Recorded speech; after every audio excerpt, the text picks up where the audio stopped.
Welcome back to Plus One EXP, which is a weird little brand that multi-classes in tabletop game design, beard and skincare alchemy, and the Bardic College of Content Creation.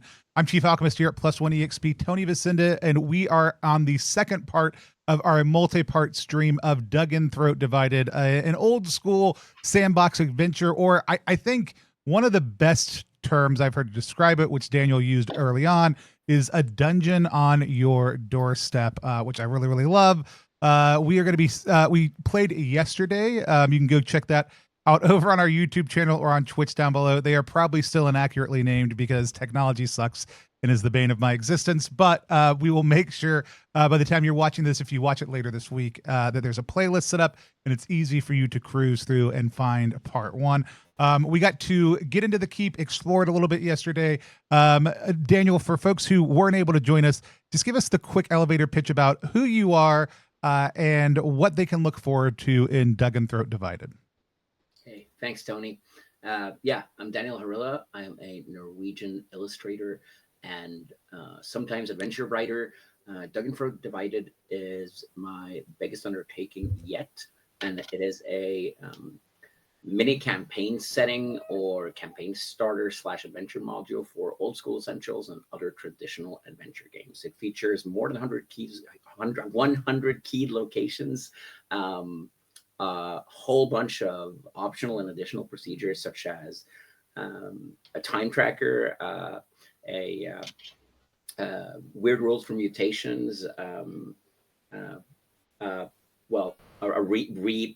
reimagining of the original title mechanics from BX, sped up to fit the increasing doom that might fall upon Duginthroat. The old keep where the adventure is set. It's intended for adventurers from level 1 to 4. And it's coming to Kickstarter on October 7th, which I'm very excited and nervous about. Awesome. I am not nervous at all. I think this is great. I think it's wonderful. I also want to shout out yesterday that some of the additional procedures like the rogue renderer really helped drive narrative forward initially, because like my character randomly rolled that they like knife games, and it got us into and out of a lot of trouble yesterday. Just the easy fascination of having something on a random roll table that immediately hooked into the town. It was really excellent to kind of see how some of those additional procedures that you've layered on top of this aren't just like, oh, here's another fun thing you can do, but are really driving at something very specific. So I'm super excited to sit down and play some more. Speaking of players, let's chat with our other two and let them introduce themselves. Today, in addition to saying who you are, tell us a little bit about the character and maybe one thing they got up to yesterday, or in our game yesterday. Let's start with Ivy. Hi, I'm Ivy. I'm a writer and editor of tabletop role-playing games, most notably known for my work on the Book of Gob. I'm playing Marta Green. She's a human fighter with a grizzled veteran fighter with an eye patch, who's been kind of accompanying these other two rascals into the keep. She got into some trouble in the kitchen, and I'm looking forward to seeing where she gets into next. Awesome. Adam. Yeah, my name's Adam Seats. I use they, them pronouns. I'm online, and I know Adam Seats pretty much anywhere. I am playing Thrillius, the magic user, a sort of happy-go-lucky, not too bothered farmer turned wizard. Let's see. Thrillius had a great encounter with a troll. Had great encounters with everyone. Just happy to be here, and just hasn't found anything bad yet in this haunted dark forest and den of thieves. Excellent. And then I got to play Raggedy Thrag, who is now colloquially known as Raggedy Thrag the Knife Master, because I played some knife games. I won some knife games. It attracted way more attention than I wanted to, so I had to sneak back out of the city in the nude and come back in also. So if you want to know why any of that happened or any of those fun things looked like, go back and watch the previous streams. We talked about safety for the beginning of our first stream. Does anybody feel like we need to update any lines, veils, need any clarity on any of those items? Cool. Yeah, I'm good. Good to go. Excellent. Then with that said, Daniel, I'm going to hand things over to you to take us back into Duginthroat Divided. Yes. I just wanted to quickly refresh the very specific task you were given in on a previous day before you laid your drunken heads to rest in the Serpent King Tavern.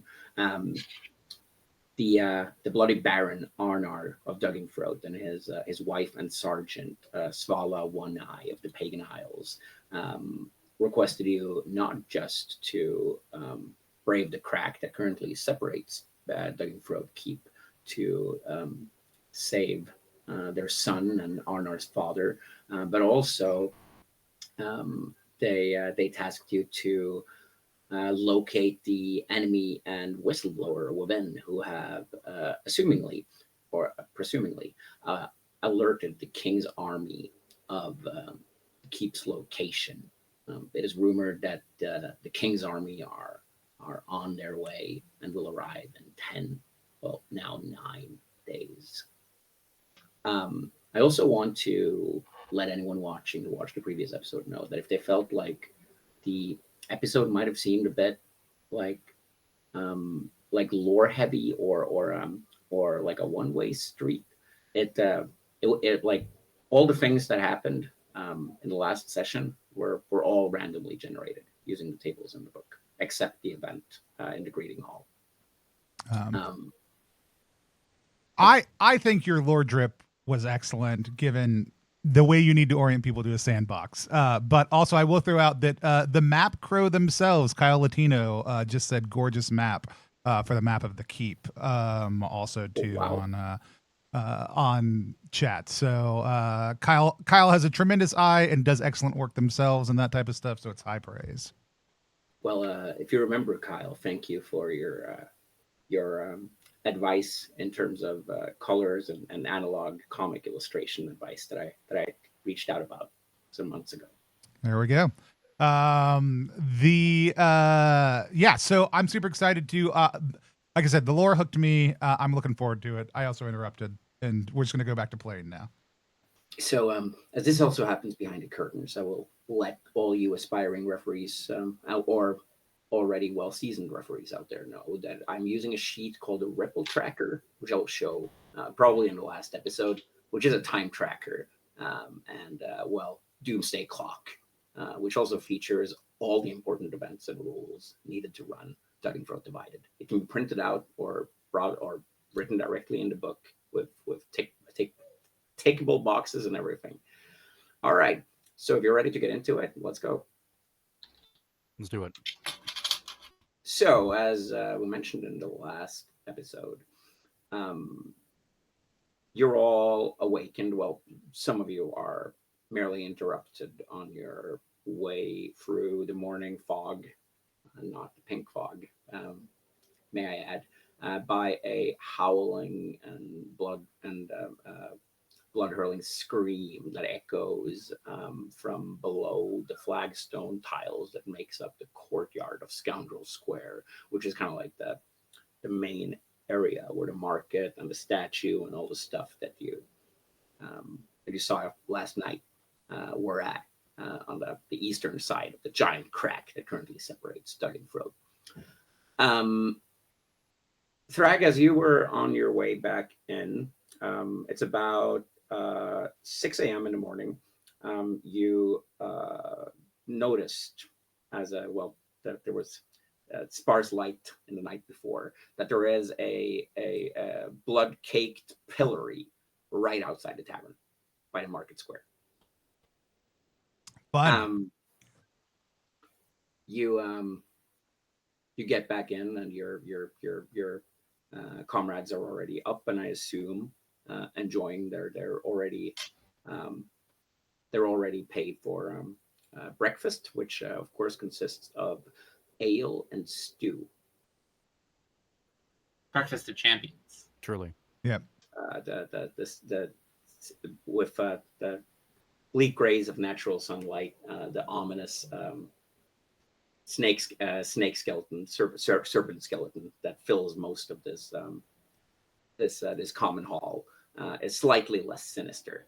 And there's like a handful of scoundrels who are like, well, getting ready to start their day. It seems like even though the Ripple split the keep 3 days ago is it was pretty dramatic. Life goes on somehow. There's still whatever dishonest work that needs to be done on the agenda, rather than a at least complete panic or death of moral. So what are you all doing? Thrag's gonna catch exactly one sleep cycle before getting up and facing the rest of the day. So he's gonna crash out for about 2.5 to 3 hours.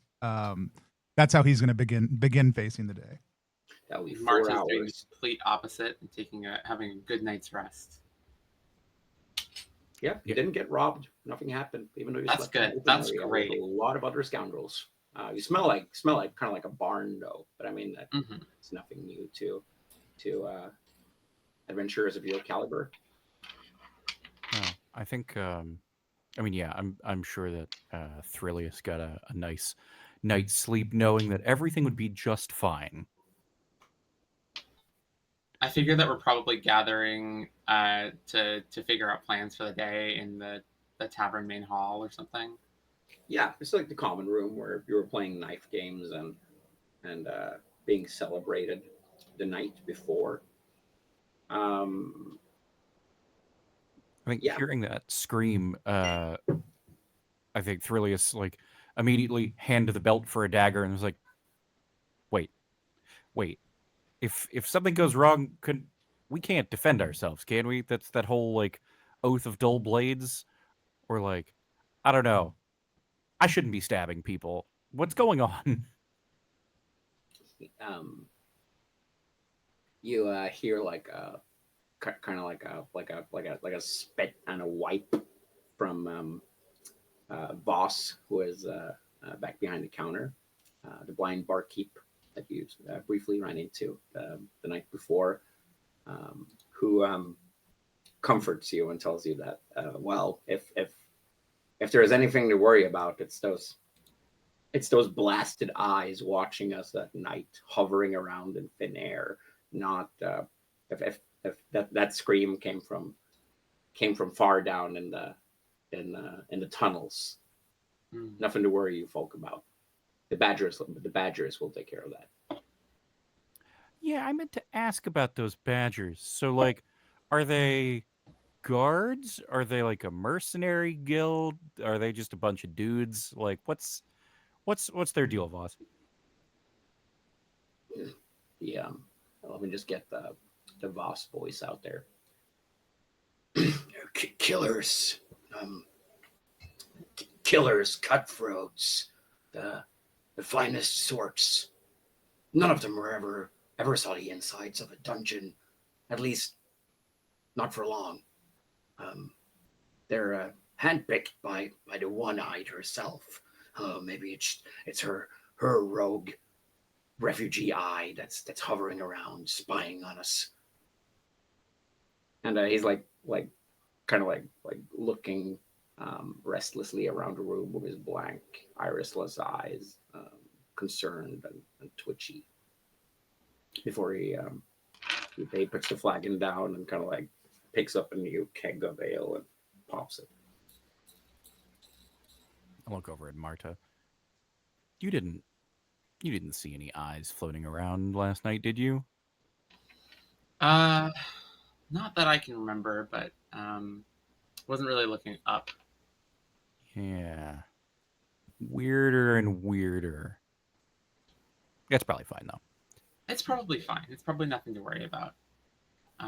These mists here seem to have unusual things in them. Yeah, I mean, if they're if whatever's in them, sorry, let me try that again with real words. If whatever's in those mists was enough to scare a troll, though, like that's a little worrisome to me. But I mean, I guess as long as we're not going into those mists, it's also probably fine. Yeah, let's just steer clear of them while we can. Should we start looking for the what was his name again? The miller's, the husband of Millie. Melvin? Yeah, Melvin. Melvin. And as you say, start looking for. I'm like, yeah, we should look for. Wait, where's Thrag? Where is Thrag? I assume that's when Thrag enters. Yeah, and he just gives you like the I like 3 symbol, like which you all just know means like he's gonna go lay down for a very short period of time. Okay, well, power nap for Thrag. That's Yeah. fine.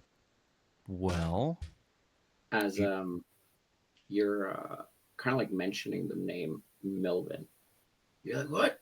That useless lad hasn't come back up yet. From Voss behind you. do you know where he went to? Sorry for eavesdropping, but well, with it is my best quality after all. I heard he wanted Hooch to scare the crones, and well, I told him to speak to the old ball and chain.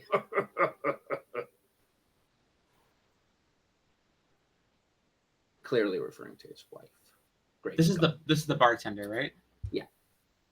I wanted to ask the bartender if we're interested in getting across the chasm, is there any particular way to get across there?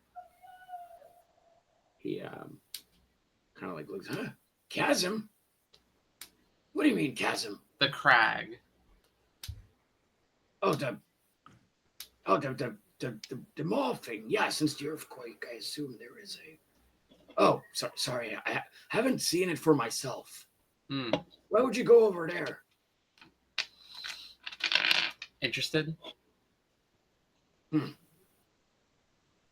Well, no, not in particular. I haven't seen many ways across.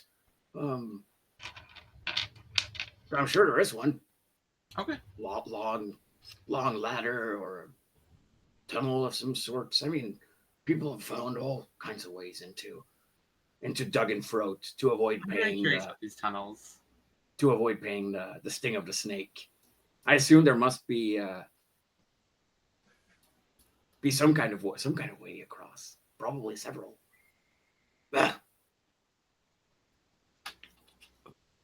Thrilius flips through his not very filled out spell book, and I'm like,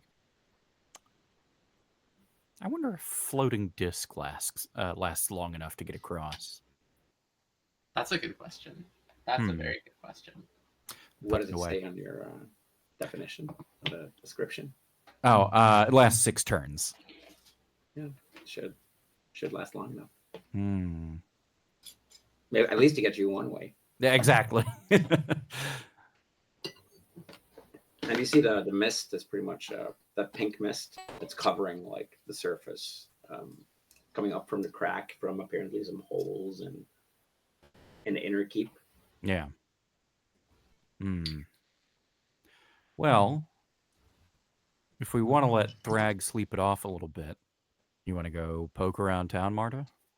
Sure. No, just to make sure you got that. Voss did tell you that the last time he saw Melvin, he sent him to speak to Gravy God, the old lady you talked to last night, Marfa.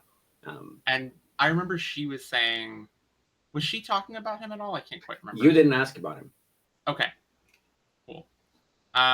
We could also swing by the kitchen if we're looking for this Melvin fellow. Sure. As like Duginthroat is, even though it's pretty impressive old keep, despite the ramshackle layers of necessary improvised architecture that is on top of it. It's still fairly easy to travel across the different areas of the inner keep, like through Scoundrel Square and to the walls and everything. So not much like time tracking or procedural play is necessary to do it. So I'm just gonna like keep track of the hours, and you guys let me know what you want to do. It's not going to be much of an effort to get there, and if there is, I will let you know. So don't worry about like splitting up the party and such while here. Consider it a slightly seedier hub than your most scummy harbor towns. So, would any of you wanted to talk to Gravy God? You wanted to go outside? What are you doing until Frag gets up? I mean, yeah, I think talking to Gravy Gog's probably a good idea. All right. If she's the last person who's seen him. At least based on the information that you have right now. Yeah. So you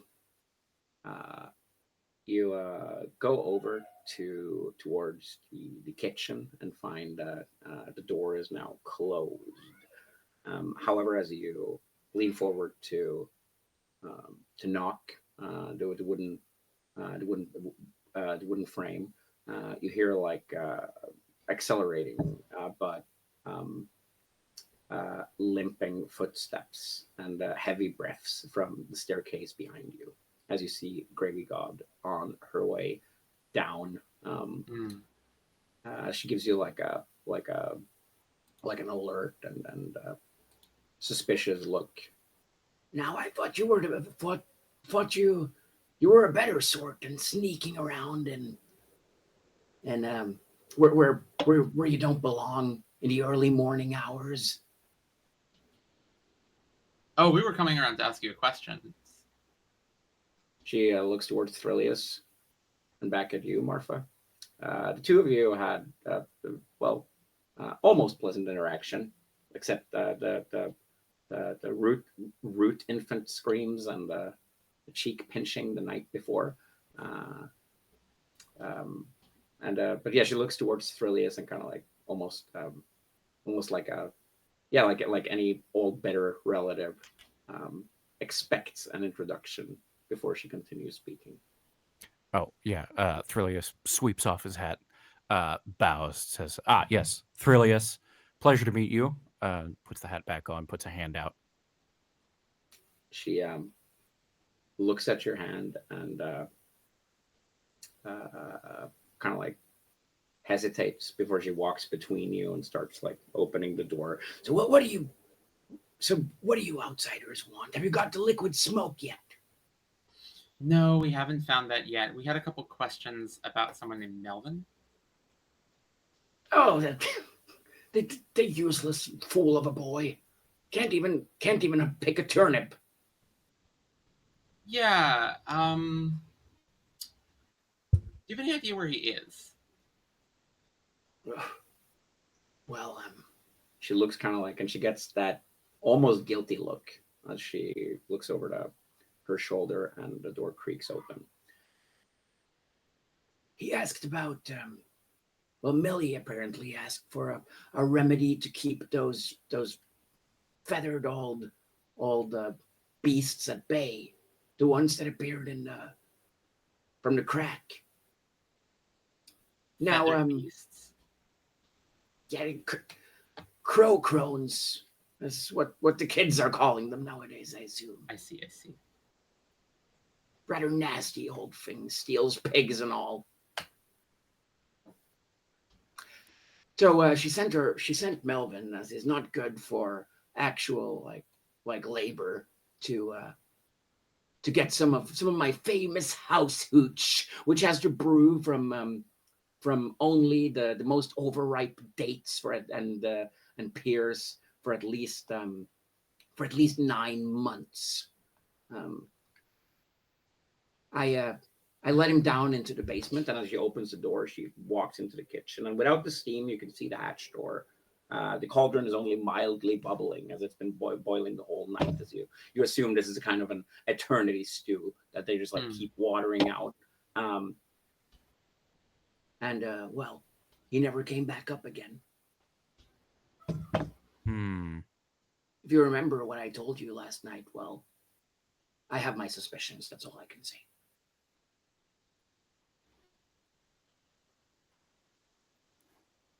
You don't happen to have a monster problem in your basement, do you? You can call them that. I would refer to them as a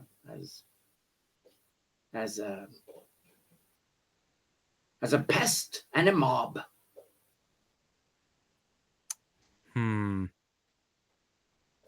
Well, if you want to go down and look, feel free. I mean, they've already copied their own skeleton key.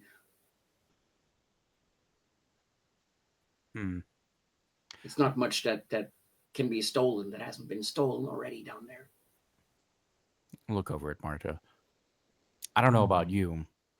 I feel like if we're going to go hunting for something, we probably want Thrag with us. We probably want Thrag with us. You're right.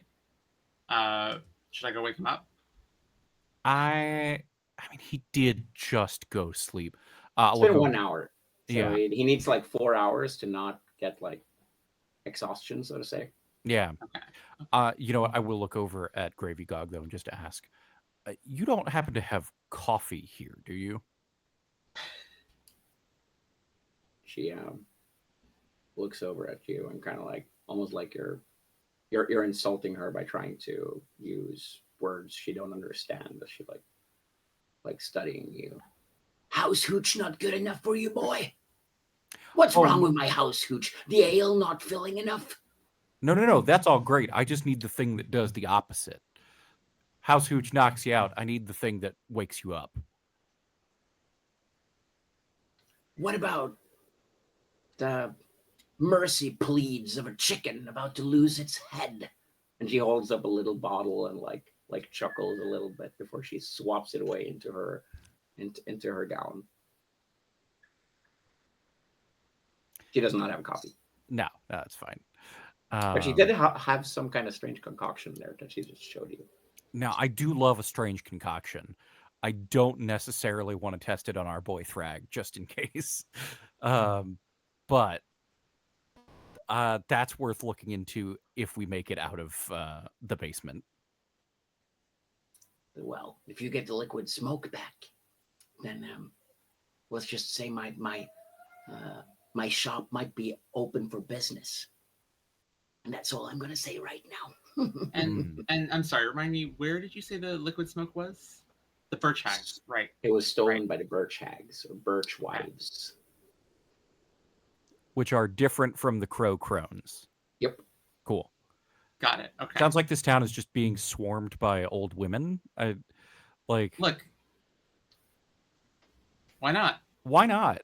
Why not? And where would we find them?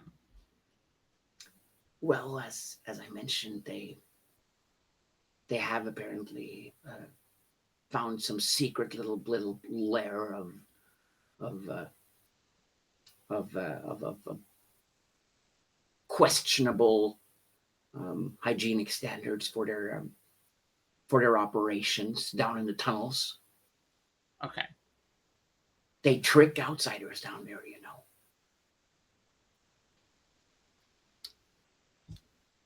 So we should head to the tunnels. She looks towards that's only badgers are allowed down there, as far as I know. So I would not recommend it. But she's like zips her mouth and kind of like turns around. But I have stew that needs to be watered out until you get my broth back. Sure, of course. Well, if you need to inspect the cellar, come ask at any time. Thank you very much. I'll look at Marta and be like, I think we have an inn for those badgers, if I remember right. Yeah. And like on the way out of the kitchen, like, didn't Didn't the Baron and Baroness tell us that we could have use of a badger? They said once if you manage to catch the enemy within, you yeah. will be allowed to have one badger to come along for every expedition to the Inner Keep. Mm-hmm. Okay. Until then, they want you to remain kind of incognito, because otherwise it's gonna, if you get any special privileges while looking for them, and well, you haven't really proven yourself besides being very colorful characters. So there's no boons, boons until the job is done. Yeah, that makes sense. Thank goodness none of us have drawn attention to ourselves so far. Yeah, not a single one of us. All right. So you spent like 1 hour, one and a half hour, I'll say. No, 1 hour. Still. What's your next course of action? So to get to the tunnels, we need to find a badger. And to get the badger, we gotta prove ourselves a little bit more. From what you understand, like the wine cellar is also a part of the tunnels. Like the tunnels is basically the whole basement floor that spans underneath all of. It's the next level down from where we're at, right? Yeah. Interesting. Okay. Well, in other words, the wine cellar might be a room in a dungeon. That makes sense. Yeah. Okay. Well, I'd like to get underground at some point soon. I would too. I tell you what, this is a long shot, but me and my wimpy little dagger here aren't gonna do much. So I'm gonna throw caution to the wind, and I'm gonna say that I would like to poke around the market and see if there's anybody who I might be able to buy or offer services to for some sort of offensive spell. I know that this is very unlikely, but I'm willing to poke around, even if it just means we get a better lay of the market during the daytime, just to see, especially because I know those birch hags were hanging out there too. That makes sense. Yeah, the market is already waking up. You hear you've heard like a rooster that sounds like it might have been smoking too much pipe tobacco. You hear like cursings and morning salutations, chattering about the scream, and let's see. Yeah, you do actually pick up on someone talking about whether or not those screams might have come from the cells under, like in the tunnels. Okay. They do not speak to you. You just overhear it for a second. The tunnels yet again. Yeah, there's like, as you walk across the market there, you see that once again, that it's strikingly obvious that all of the 4 stalls are operated by old ladies of various height and build, all wearing these like shawls and either having it like hanging in the stall behind them or carrying it under their arm, these bundles of birch. And other than that, it almost seemed like a normal place. Okay, I'm wondering around, keeping a careful eye out for the liquid smoke. Did I see that anywhere? Something that could be described as liquid smoke? Well, you suspect that it would. She probably informed you that it's in a small smoky vial. That makes sense. Easily, it's a very small like thing, and she said it was stolen by the birch hags, or birch wives, as they're actually called when not insulted. So you could go and ask in one of the stalls if you want. Yeah, I think that's a good start. All right. So Thrillius, the old ladies are kind of like, well, chuckling and are trying to sell you old blessed relics, which looks like dog teeth, and various questionable paraphernalia. But through your short encounters with magical literature, you are certain that none of them are actually magical, Sure. or containing spells. But they do appear to have like all the adventuring gear you could need. And you see like, wait, let me see here. Underneath one of the stacks of the piles of items, behind like a tall and almost like vulture looking birch wife, you see like a tail peeking out, like a fox tail. Oh yeah. I'll look to her like, yeah. What's the deal with these foxtails? I saw one of you guys giving one of those other folks around town one of those foxtails last night, and like a trade for something. She looks towards both of you, and kind of looks like gives it a quick glimpse. Oh, just on the bloody baron's generous orders that all successful smugglings shall be rewarded with a foxtail to the clever and crafty fox that managed to sneak in.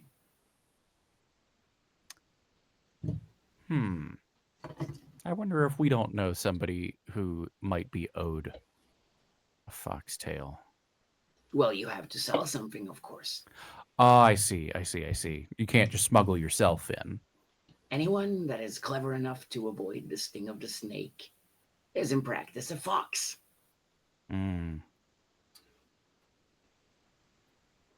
Unlike certain others, she says, I'm kind of like almost cursing you as she looks away a bit. And she leans a bit forward towards both of you. Now, if you're interested, such a title could be granted with a path of less resistance and 250 pieces of gold. I am certainly not that flush. Me neither. Oh, well. We got to get better at night. Fortune only comes to the suicidal or loaded. Maybe you can ask your friend who is good at knife games. I heard he's got heavy pockets. Yeah, Thrag really did make a name for himself. And you wanted to ask about the liquid smoke as well? Yes. Marfa? Yeah. So as you say that, she smirks. Now it's that's quite a rare item to come across. And if I did have some, it would not be cheap. As it's a buyer's market, as you know. Plus the extra crisis tax and all of those things. You know, these dire times. And she looks towards the crack and smiles sadistically. Right. But supposing you did still have some, what would it go for? 500 gold pieces. Yeah, that makes sense. As we're having this conversation, I'd like to look It's around. ridiculously expensive. You know that's not worth that much. I'd like to look around and see if I can spot it somewhere in the room. I doubt she'd have it laying around. You cannot see it, no. Okay. And she has this this smug and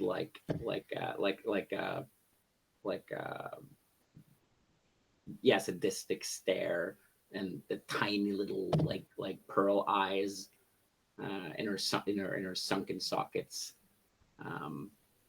She doesn't look like she's very prone to smiling, but this certainly amuses her. Okay. Well, I'm gonna look to Thralius and be like, this doesn't seem to be getting us particularly anywhere. Oh, Actually, I'm gonna ask the birchwife. What do you know about the tunnels underneath? Oh, I'm just an old crone trying to, well, um, contribute to the greater good, so to say. I wouldn't know anything about such dark and deep places, and I'm certainly not allowed down there. Orders from Sweet Edna: no birchwife is allowed to break the laws of Duginthroat. God. Okay. She's full of shit. You can tell. Yeah. You don't need that. Yeah, for sure.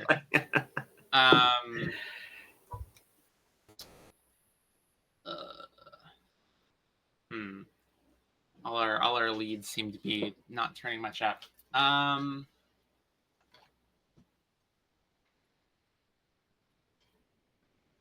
What do you think Thrag's up to at this point? It's been Hopefully 2 hours somebody- now, I'll say. 2 hours still? All right. I just want to get in those tunnels.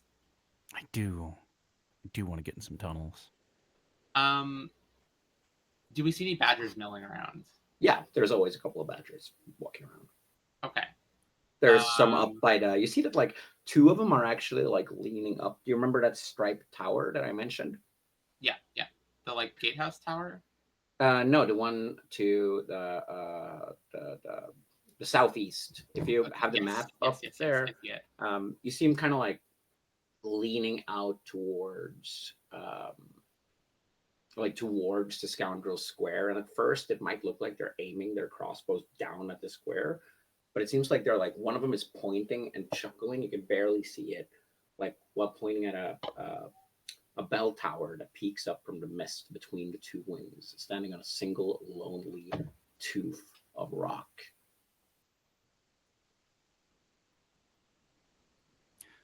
Well, Almost like they're measuring distance or have like aiming at something over there. I mean, yeah. If this striped building seems pretty obvious to me as the Badger headquarters, if it's painted like a badger, maybe we go chat up these guys. That sounds good. Should we bring? Let's bring. I feel like we should bring some food. We've got some rations or something we can share. Yeah. All right. Let's head to the Badger's Tower. You head in and like there's plenty of these like staircases and levels of battlements and hallways which you are allowed through. As you're stepping in through a hallway on your way to the tower, you see a black and white painted wooden door that has certainly seen better days, where it says, "Keep out, Badger territory," painted with red above it. And you smell like a reek of formaldehyde from the inside. From how you've been laying your bearings, you're not quite by the tower yet, but very, very close.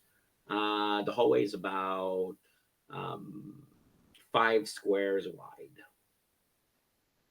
And you're When you on say top of hallway, the staircase right now. is this that like covered hallway on the wall there? Let me see. I'm not watching the stream right now, so No, just on the map. I'm looking at the map.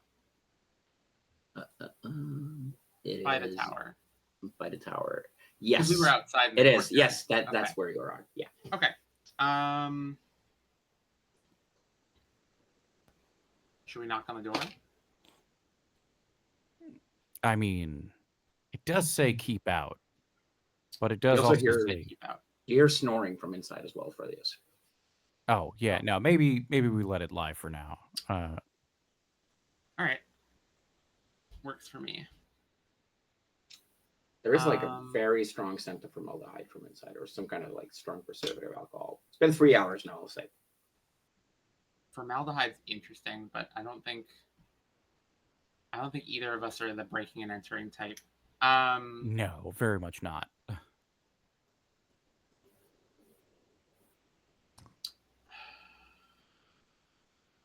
Any ideas? I'm a little stumped. I mean, there were those guys out front, they're checking out the bell tower. We could go chat them up real quick. Sure. Check them out. There is another detour that you can also use to get to the tower, which would be like up across on the other side of the Serpent's King and like across like the battlements that way. It wouldn't take you long if you don't want to like walk through what appears to be the Badger Barracks. But yeah, there's also plenty of badgers outside if you just want to talk to a badger. Yeah, let's just talk to a badger. Yeah. All right. Yeah, you come outside again and see a couple of badgers who are like kind of like nonchalantly and in a very relaxed fashion leaning against each their like tunnel wall. It kind of like seem like one of them is on the ground playing some kind of like dice game as they're looking towards you. The friends of Raggedy Frag, the Blade Master. To what do we owe this honor? Oh, well, we were interested in. I wanted to ask about these tunnels underneath. I keep hearing so much about them. Nothing for you down there. Just as sick and the sick and the monstrous from the screams we heard this morning. Damn, I'm so glad I didn't have breakfast before we went down to those cells. Cells? What's down there? Well, used to be where Svala kept the ones breaking the oath before we gave him the treatment. If you know what I mean. I don't. But, We don't know what you mean. it's like they don't know about the punishment of dull blades, huh? What do you think about that, Olga? And they're like chuckling like to each other. And they're like, well, why don't you try to break the oath and find out? I don't really want to, personally. It sounds pretty Yeah, awful. I don't know about that. Yeah, you like to talk. I can tell that much. Yeah. I guess, I mean, whatever that horrible sound was that something like word on the street is that might have been from the cells? Are you telling me that saw it myself this morning. Sorry. Ugh. Well, it was a bloody mess. Came down there right after the screams. Just guts and debris there now. Something broke out of the wall. From one of the cells, apparently from an undiscovered smuggler's tunnel or something like that. Just gore and viscera everywhere now. Something broke out and is now roaming around these tunnels. Or pulled something into the wall. Because, well, the Oathbreaker is long gone. Except his arm, that is. The Oathbreaker? From the cell. The person who got thrown in the cell. Right, okay. Huh. I wasn't sure if this was a particular Oathbreaker or... A capital O Oathbreaker or a generic Oathbreaker. The Oathbreaker? Huh.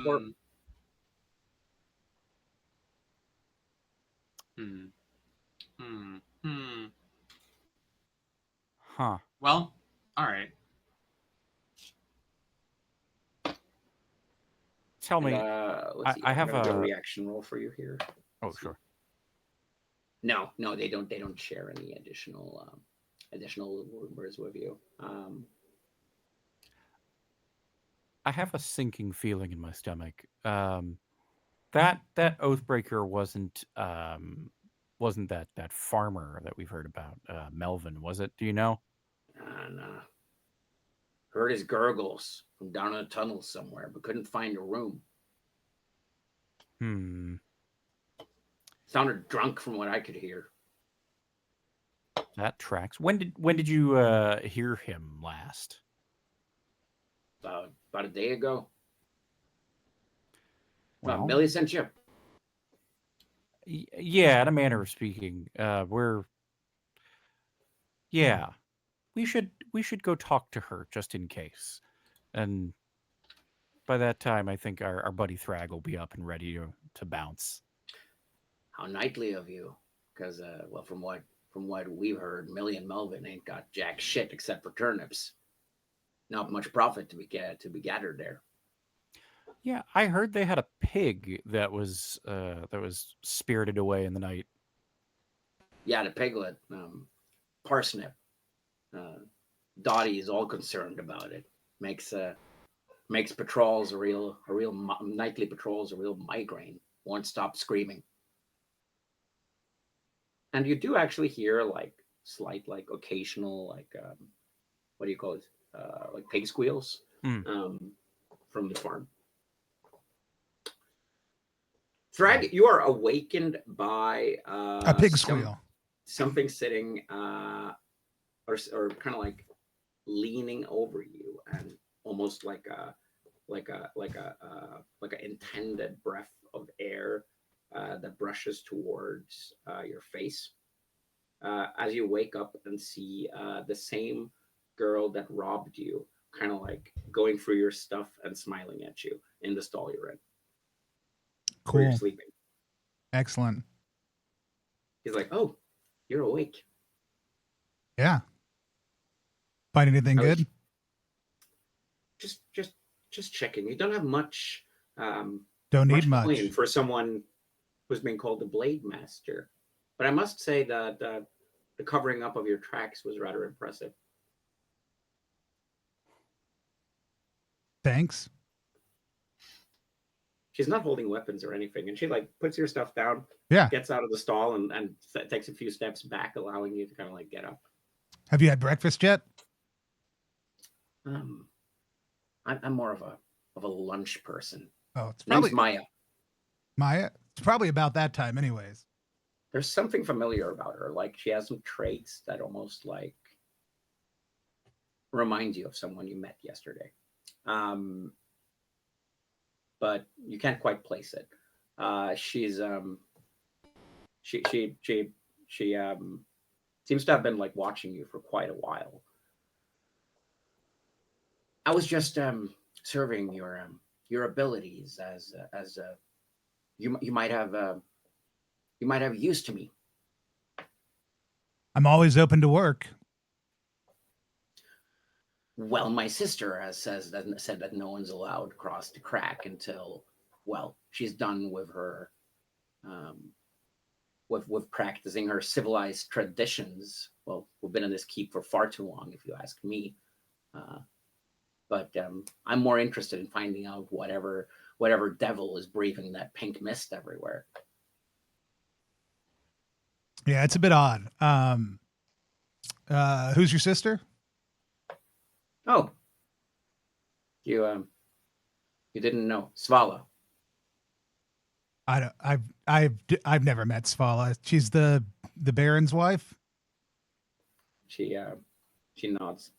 The one and only, or Svala the Bloodbringer, as she was known on the Pagan Isles before she married into the civilized ways of the mainland. But that's not for you. It feels constricted in here. Thankfully, I have the rats to talk to. Yeah. Any particularly conversant rats? They're scared, but they don't know where to run. They came from the inner keep, you know. Yeah, I mean, it's too bad that whatever they saw there can't be translated into their mother tongue. It is one of the many failings of rat speak, I hear. They're rather crafty though, but not much good alone. Yeah. How did they get out? Through well, some of them managed to escape during the ripple. That's what we call it, the ripple. That's when everything cracked. It was rather dramatic. A big pink lightning shot up towards the sky, you know. Sounds interesting. But I mean, rats are so good at getting back and forth. Surely some have made it out afterwards. She looks towards you. I hope so. And maybe if they did, and they're anything like the patients down in the infirmary, they could tell us about it in a tongue you would understand.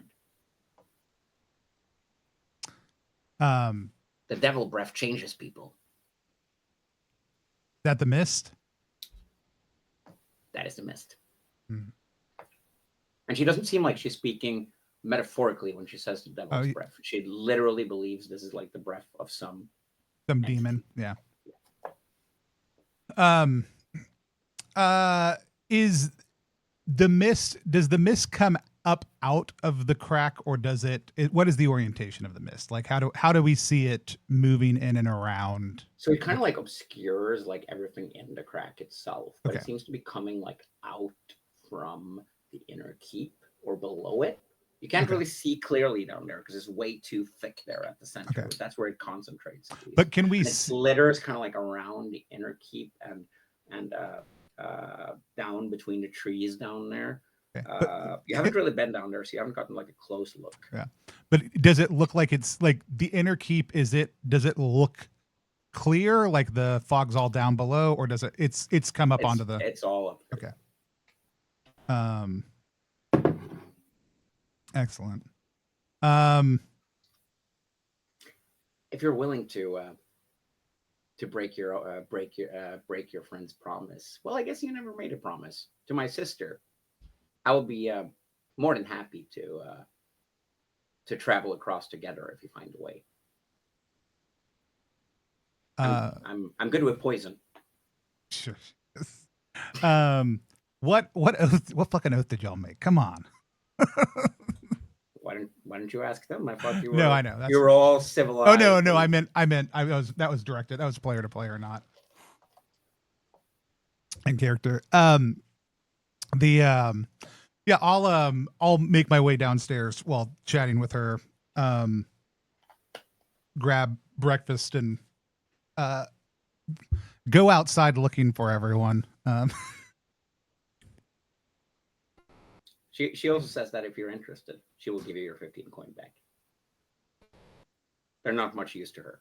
I mean, like I'll take it. I'm not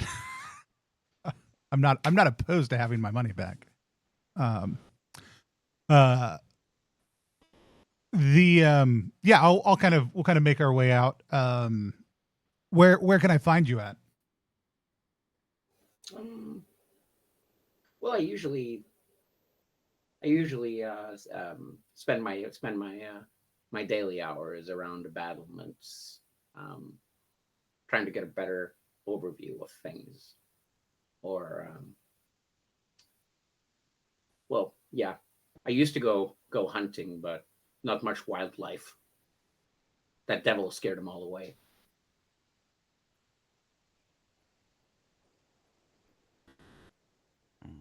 Done by Poacher's Path. And now that she mentions it, you do kind of like think of it that you didn't hear a single, you didn't hear or see a single animal on your way here. Okay.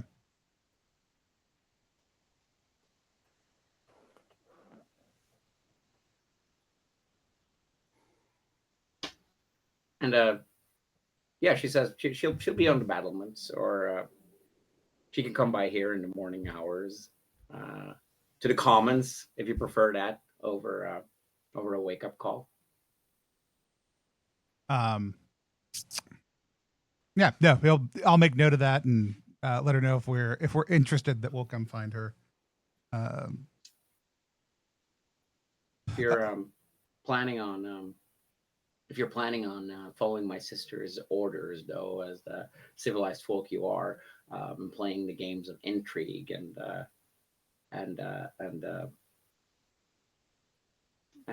social backstabbing, I do feel like I should warn you of the tongue snappers. They're a rather competitive bunch and don't like people going for their bounties. The tongues? I'm not there. It's another banger of a microfaction, I bet. I'll buy the tongue snappers. Are they like the badgers and the foxes? They hunt loose tongues. Loose tongues are oath breakers. You saw the pillory outside? Yeah. Looks She well shrugged. used. She shrugs. I'm kind of like, you can. She hits at that. That's where tongues are getting chopped off when people break steel. Gotcha. Love it. Doesn't sound like a dull blade. But yeah, we'll yeah. Are y'all over at Millie's farm? I think You can we're meet up heading that way. wherever. Like, Yeah, I mean, I if- thought it sounds like y'all were headed, and that's where he would have. That's that place Stag would have gone looking, anyways. So we can meet up there. I mean, Scoundrel Square. It's pretty easy for Yeah. you guys to stand out and you find each other. I mean, I'm not gonna force you to give me like an in-fiction reason to do anything. If this is still a game after all. I'll catch y'all up on all of that. Then what oath did y'all make? Oh, I mean, we said that we would find whoever their traitor in the midst is. Somebody has betrayed them, and the king's army is on the way here. So they asked that we figure out who done did it, so that we can put them to justice. The words she used directly was to identify a traitor. Mm. Yeah. Interesting.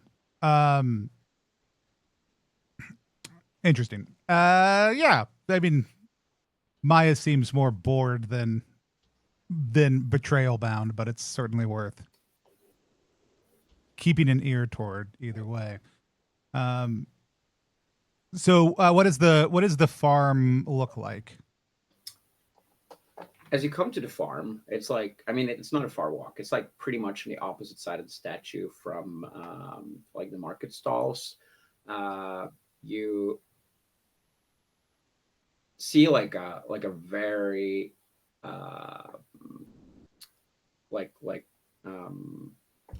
regularly abused and pecked scarecrow.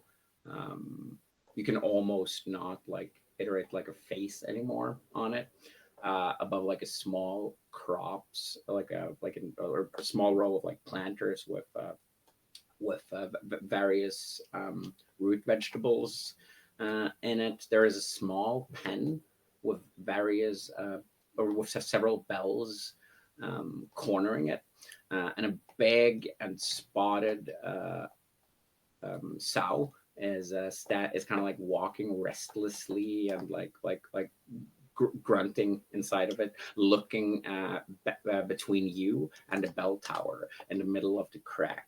And you can put a picture of Dottie if you wish, Tony. Just because I know everyone loves big fuzzy pigs. So everyone do be loving a big fuzzy pig. And these are not like your modern day industrial pigs. These are big boars with almost little tusks, who are like the size of, I don't know, like two people. A dangerous. She also has like a little bell around her neck, and she looks at you with like there's a great almost like mother's worry in her eyes as her eyes keep going back to the bell tower and towards you guys. There's also like a small barn, a little house with it seems to have been built by perhaps the craftiest bricklayers around here, but certainly not anyone of proper schooling. But it does the job. There's a young woman kind of like carrying two buckets, while being followed by a chicken and a small child, cornering like around. It seems like she's like doing like three things at once. She haven't noticed you yet, but she seems rather occupied. What do you do? I mean, I look at the farmer. Yeah, she's like. Oh no, I look at the farmer in our party. Oh yeah. That's fair. I mean, at this point, I think the easiest thing to get somebody to talk to us is to help. So I will just sort of walk up, sort of in step with this person, and just offer, just like go to try and like shoulder some of her load and just be like, can we help you get some chores moving along here? Yeah, she's like a freckled and not very scummy looking person, which sticks out in Duginthroat. As a she can't be older than like in her early 20s. As she kind of like gives you like a surprised look from just the way you're handling it. She's like, oh, thank you. I'm sorry. I had to bring out the water for the turnips and well, it's just me here, and bean is not much used yet. And oh, thank you. I'm Millie. What brings you to Duginthroat? Yes, my name is Thrilius, and these are my companions, Marta and Thrag. Well, our business here is quite silly, but along our travels here, we heard that perhaps your better half may have gone missing. She's kind of like surprised but relieved that you asked her that. Oh, that lovable fool. Yeah, Melvin, my husband. You see, God told me that he that alcohol helps against the crow crones, and that they already took like poor old Dottie's piglet just a couple of days ago. Well, I figured, what could it hurt? We have more booze than food anyway here in Duginthroat right now. Did she tell you how the alcohol helps? Just as an offering or as a ward? It wards them. They won't come close to the stuff. Interesting.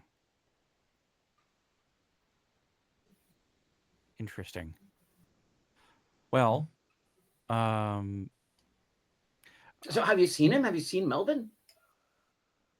Oh, No, that's we were coming here looking for leads to some extent.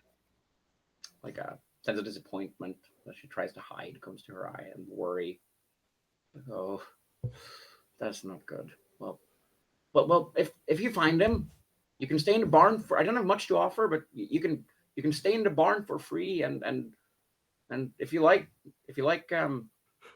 turnips and taters, then we got you covered. I do love a good root vegetable. How didn't the kitchen workers, they told us how they make, what generally speaking what the hooch is made out of, or did they not? What is it made Yeah, they said of? it was like pears and dates and whatever, Okay. like various fruits that are like fermented for 9 months. Nothing that stood out particularly as a... No, not in the hooch. Okay. The hooch just seems like really, really strong alcohol. Okay.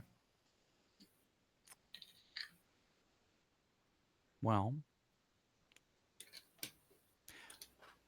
do you happen to know why your pig is so fascinated with that bell tower over there? She sighs and walks over and kind of like pats Dottie on the head, who looks like distraught at her. That's where they took her. Parsnip, her piglet. Oh no, the poor thing. Oh, so those crows are She probably thinks it's still alive. The pig's like the big sow squeals like and almost like nudges her when she says that. And she like shakes her head and kind of like returns to the turns towards you guys. Yeah, I wouldn't put my hopes on it though.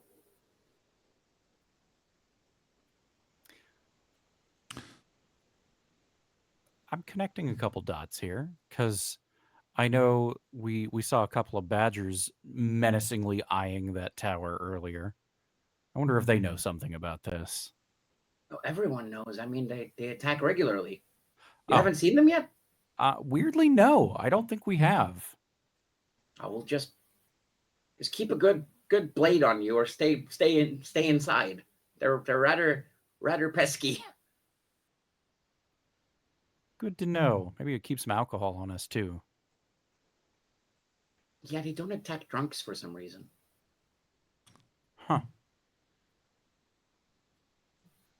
Well, I mean, it's good to know where they are, I guess. But that's, of course, over on the other side of that crack. In the middle. It's standing on a single tooth, right between the two cracks. Is it above or below the fog level? The fog swirls across it, Okay, but the bell tower sticks up from the mist. gotcha. So it's like, oh, I do also. It must be the gods that are protecting him, but well, Brother Harmfart, I don't know why they call him that, is still there. He asks us to bring him wine sometimes, but well, no one knows how to. He's been there for the whole time, and I mean the vile things they've made nest in the bell tower of the chapel.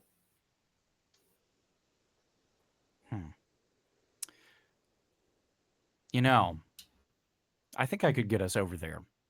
Yeah.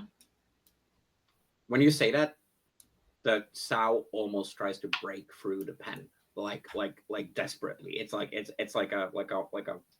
hope or some kind of like spark that awakens in it, and it just like squeals at the little bell around its neck like rings as it's desperately trying to communicate something to you that you don't understand.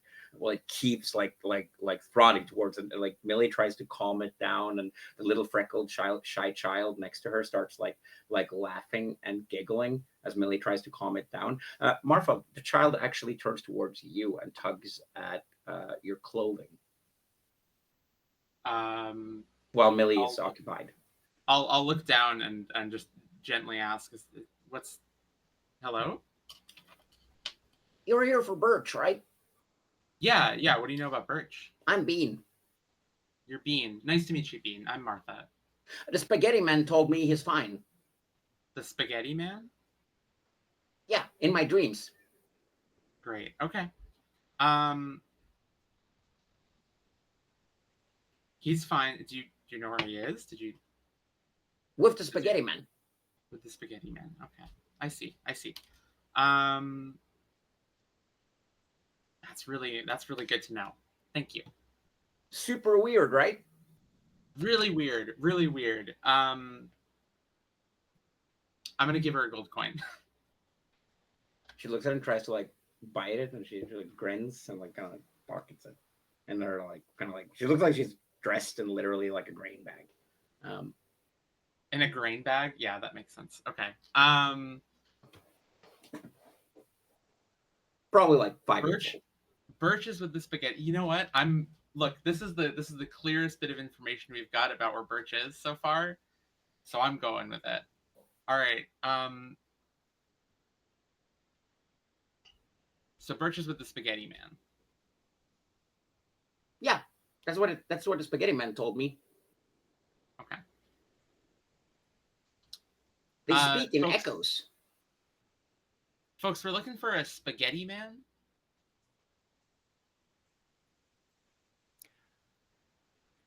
Okay. Great. Any particular kind of sauce?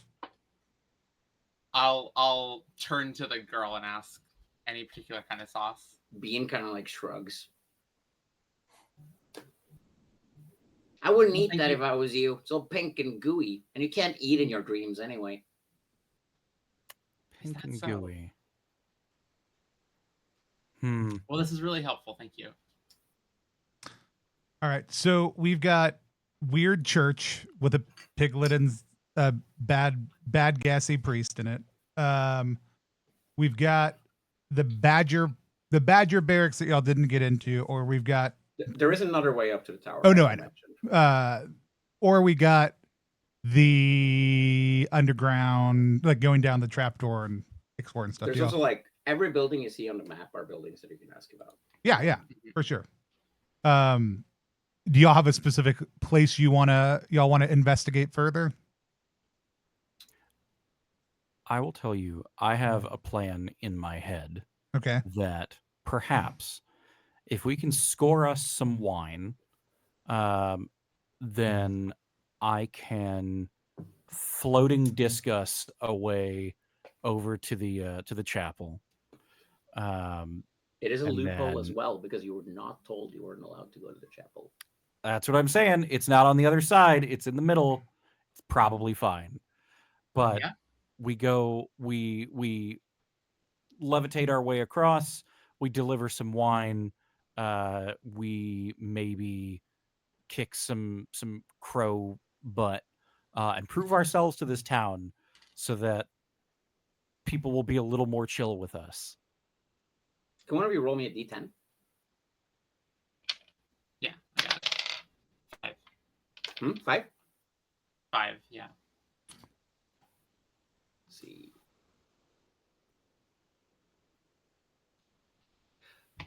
As Frag, as you're talking, by the way, it's been about 2 hours since you got up, so it's about like it's about noon now. Okay. You hear like something crumbling from above that like half collapsed wall at the center of behind the half collapsed wall at the center of Scoundrel Square, and you swear you could have seen a shape moving from the battlements behind it. Almost like, was that a gargoyle? No, can't have been. Gargoyles only come out at night and only if you lift the castle above the clouds. So, I mean, you know. Well, technically, it would be a grotesque as no wall. Well, it's fine.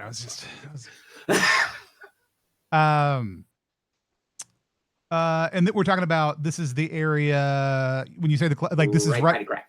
Right by the crack, up by the battlements and wall. Is that what you're talking about? Yeah. Okay, cool. Like you can barely see it across the wall that kind of like splits half the crack from the rest of Scoundrel Square. Yeah. Fun. And was it, which direction did the movement suggest it was heading? Too far away to see. It didn't move like much. You just heard a rumbling, looked towards it, and almost saw like it. Gotcha. Might have been your eyes playing a trick on you. But from where you're standing, it's more I looked over and saw rocks cascading down and know that there's a source for that. Okay, cool. It might have been like the mist that swirls around and like kind of like brushes off the tips of the inner keep as well. Yeah. The outer keep as well, I mean. Excellent. Cool. Yeah, so do y'all have a you want to test that plan? I'm on board with Thrilius' plan. That seems like a great idea. That sounds super exciting. Why don't we take some alcohol first? Oh, and take a break. Yeah. So we'll take a 5-minute break. Not because I need it, but just for case of a stream. Yeah. And thank you all for watching. And we'll be back in just a couple minutes to keep on playing Duginthroat Divided.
And we are back. We actually got into bullshit discussion shenanigans when we were off stream that we should have done on stream. So welcome back. Adam, do you want to recap the parts of the plan that matter for us? Sure. So at the moment, we are figuring out how to use your friend and mine floating disc to cross the gap from the little ruins area behind the farm to get over to where the church is. The So that we lonely can- chapel. Yeah, the lonely chapel, so that we can deliver some wine to a priest and also maybe kick some ass. So based on how OSE writes floating disk, what we have established is that because it will have to follow me, the caster, our big strong Marta is going to have to dangle me out in front, while Thrag and Marta and presumably some wine are on the floating disc, and we're just going to do a one-way trip. And we're gonna tamp down some rope on one side so that hopefully we can make our way back. But if you look at the radius of the floating disc, there would not be space for all three of you on top of it at once. Yep. This is also true. Yeah, there are numerous things that were going to make it necessary for something weird to happen. But yeah, I just want to make sure. I just have to point out that for a while we were discussing this, for ease of stream, I was this close to suggesting the exact same solution that the party then presented before I had the chance to. Yeah. So I'm a very happy camper. Yeah. We do know that the priest has asked for wine. Do we know if anyone have wine deliveries been made? Did we get the sense? Is there any reward for delivering wine? Did we pick up? No. Okay. We did not pick it up, or we know there is not a reward for delivering wine, except for potentially whatever the priest decides to give us. It's your first morning in Duginthroat. Gotcha. You don't know much. Just making sure we didn't pick up any extra details that maybe we didn't hit on. I do think, in addition to buying some wine, if we've been told that alcohol wards off these crows, since we are going into crow territory, perhaps stocking up on some hooch might be a good idea just in case. Is there a bottle price for wine, and is there a flask price for hooch? So I would assume that the bottle price for wine would be times 5 the ordinary price, which would be 25 silver times 5, which would be roughly a gold and a half. If my math is not gold and a quarter, but yeah, gold and a quarter. For the house hooch, it's the same. Cool. How team? I'm happy to buy an amount of this that we all are agreeing on. How much do we want? Because none of those prices are out of our range right now. I think maybe get this guy 4 bottles of wine. Okay. And then if we're getting flasks of hooch, 4 also feels good, weirdly. That way we've got 1 we can drink, and then if we got to throw it like holy water or whatever, then so much the better. So I would like to get 8 and 4 is going to be my proposition then, because then we same thing. We buy him 4, we each have 1 plus a bottle, then the same thing for the hooch. I'm going to classically and dumbly, because there is no reason to do this, but hey, it's money. I am going to try to haggle because of the large amount we're doing and because of what we are trying to do with it. Take it to the guy with, I'm assuming Voss is the place to buy this period. Yeah, certainly is. And my approach is just going to be like, hey, I'm buying a lot of this, but also if we can do this, maybe it'll help keep the dark eyes away at night. The dark eyes are only drunk with power, Voss tells you, hovering around like evil magic. Oh yeah, I can feel them. I can hear them. Voss, have the dark eyes always been around, or is this a recent development? Sinister Ripple. Right. So if we can get these and take them over to the church with where and I say the priest, I don't, it was like Harmfart. I'm just saying maybe Harmfart will be able to help push back the dark eyes and their power. I'm going to assume this is just a charisma roll if I want to haggle. Is that correct? No, it's not. We don't do charisma rolls. Oh, but no. You have made a significant standing with With what? with the both the patrons at Oh, Serpent that's King right. and the Badgers with your knife games the night before. So I'm going to give you a reaction +1. There we so go. Give me Reaction. 2d6 Okay. and let's see. That's a 3 and a 1. No, siree. Yeah. He says that.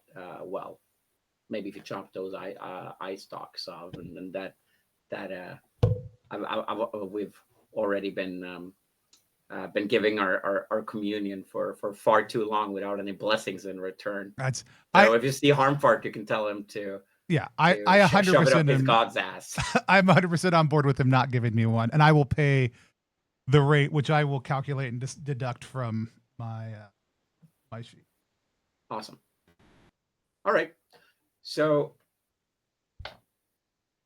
you have not seen any like indications of movement from the tower itself, but studying the bell tower, you have noticed that there's like almost like these black tufts, almost like a giant nest coming out from under the bell on top. It's a fairly humble building, and you think you can spot like a small, like a small, very lush tree of some sort, maybe an apple tree or something behind it. It appears to have been a small part of like the keep wall is still standing there behind it as well, on the jagged tooth of rock. You can share a picture there of the lonely chapel as you're close enough to, not the map if there is one, but there is like a I'll dig it out stylistic real quick. image to show on the stream. Lonely chapel.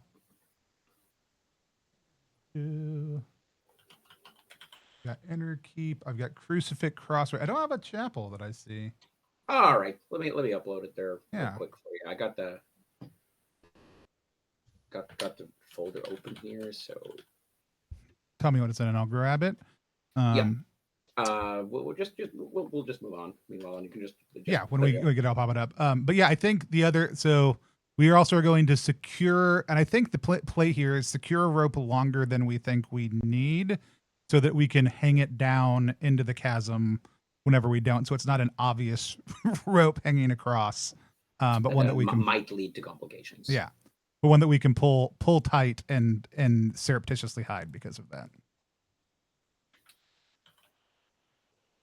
So have you cast many spells previously? Obviously not a lot, Thrilius, but no, I think Thrilius mostly had used floating disc as a way to just get stuff around the farm. Honestly, I think this was the beginning of his wizardly career, was trying to find some way to just get help around the farm. And it's like, oh well, if I don't need to pull a wheelbarrow, so much the better. And then at some point went, there's got to be other stuff that can help me out, and started his wizardly quest. Uploaded the chapel file now, by the way. That's called 140925 Lonely Chapel. So you're like you're moving your hands and gesticulations, shaping a circle that forms into almost like a glass-like ethereal disc that hovers at your waist level. And as you're looking kind of like back over the crack, I'm not going to dictate whatever sensations are running through you, but this is they're devilish. They're devilish at best. Marfa, you're going to hold the rope. Is that it? Yeah. Okay. Yeah. It's about 1 p.m. now, as you and Raggedy Thrag are getting on the disc, and you notice that some people are they're gathering curiously, to crossing their arms and whispering and chattering. Some bets are placed, and behind the crowd, behind the handful of people observing you, You do see that Dottie the sow is like leaning on the pen, almost praying for your self return, if pigs could pray, that is. All right. And it holds you when you get on top of it. It's dangle time. Yep. All right, we got 6 turns. Let's go.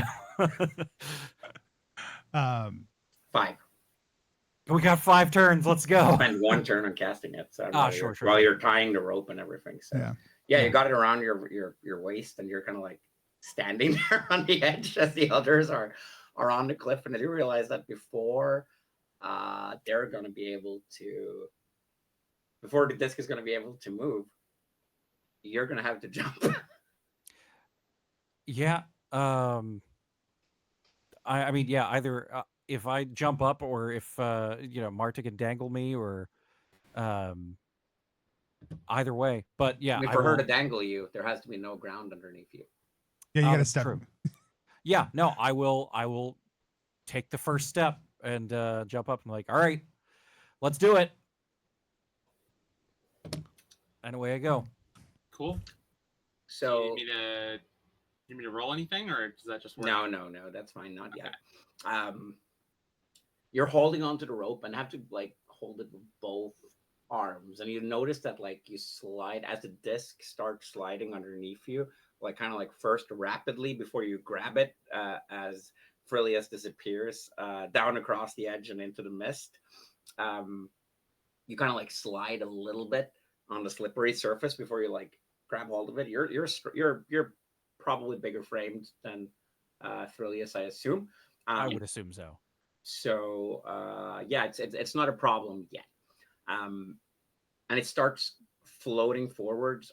Frillius, you feel like you're like, yeah, you're falling before you're suddenly like caught, and you're kind of like hanging there, and all you can see around you is a thick, creamy layer of pink mist. And I would like for you to roll me the first save versus poison check. Oh no. Oh boy. Now Which is going to be the number on your sheet that says save versus poison. yeah. Let's find my.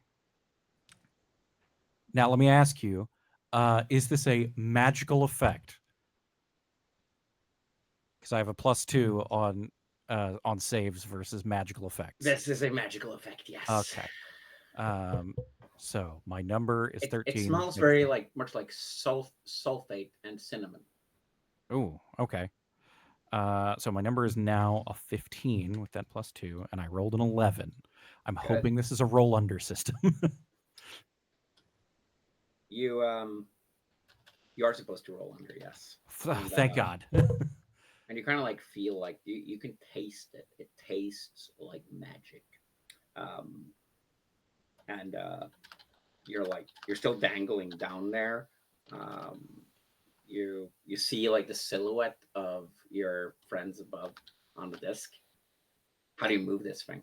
You're hanging in thin air. You can't see the ground underneath you because of the mist, except like some sharp spears of cragged rock that's sticking out here and there. Yeah. I mean, I have to imagine I'm Supermaning as much as possible, just like stretching my body out as far forward as I can to make sure that the thing still keeps going. Because I don't want to like start swinging, because I feel like that would end up You could swim. But yeah, no, swimming absolutely. Just like something to make sure as much of me is forward as possible. Oh, just to show there, we got a 1 on the encounter table. Great. So as you're sliding towards here, you see that you hear cheering as the disc starts moving. This is probably the first time a lot of the denizens of Duginthroat have seen a floating disc, and much more. It is, well, quite an impressive feat in itself, and not something you see every day.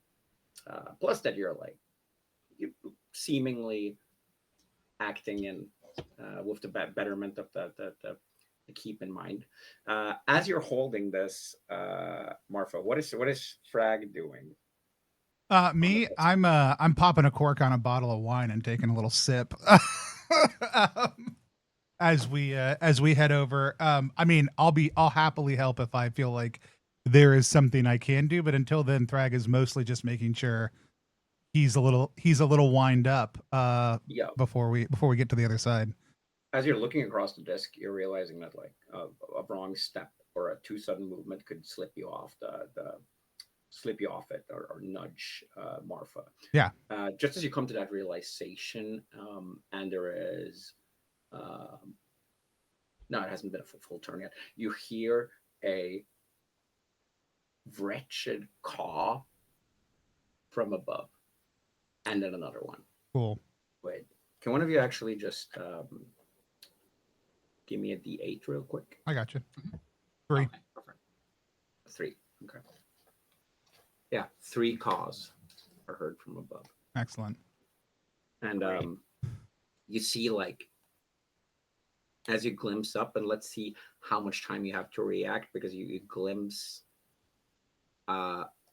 like an even more ragged silhouette than your own that is approaching quickly as you hear fresh meat for the beaks, and they dive towards you. Thrag, do you have a ranged weapon? I do. Okay, good. Great. Excellent. Roll for initiative. All right. Okay, Now we roll a side-based? d6, side based. Yeah. You cannot act without dropping.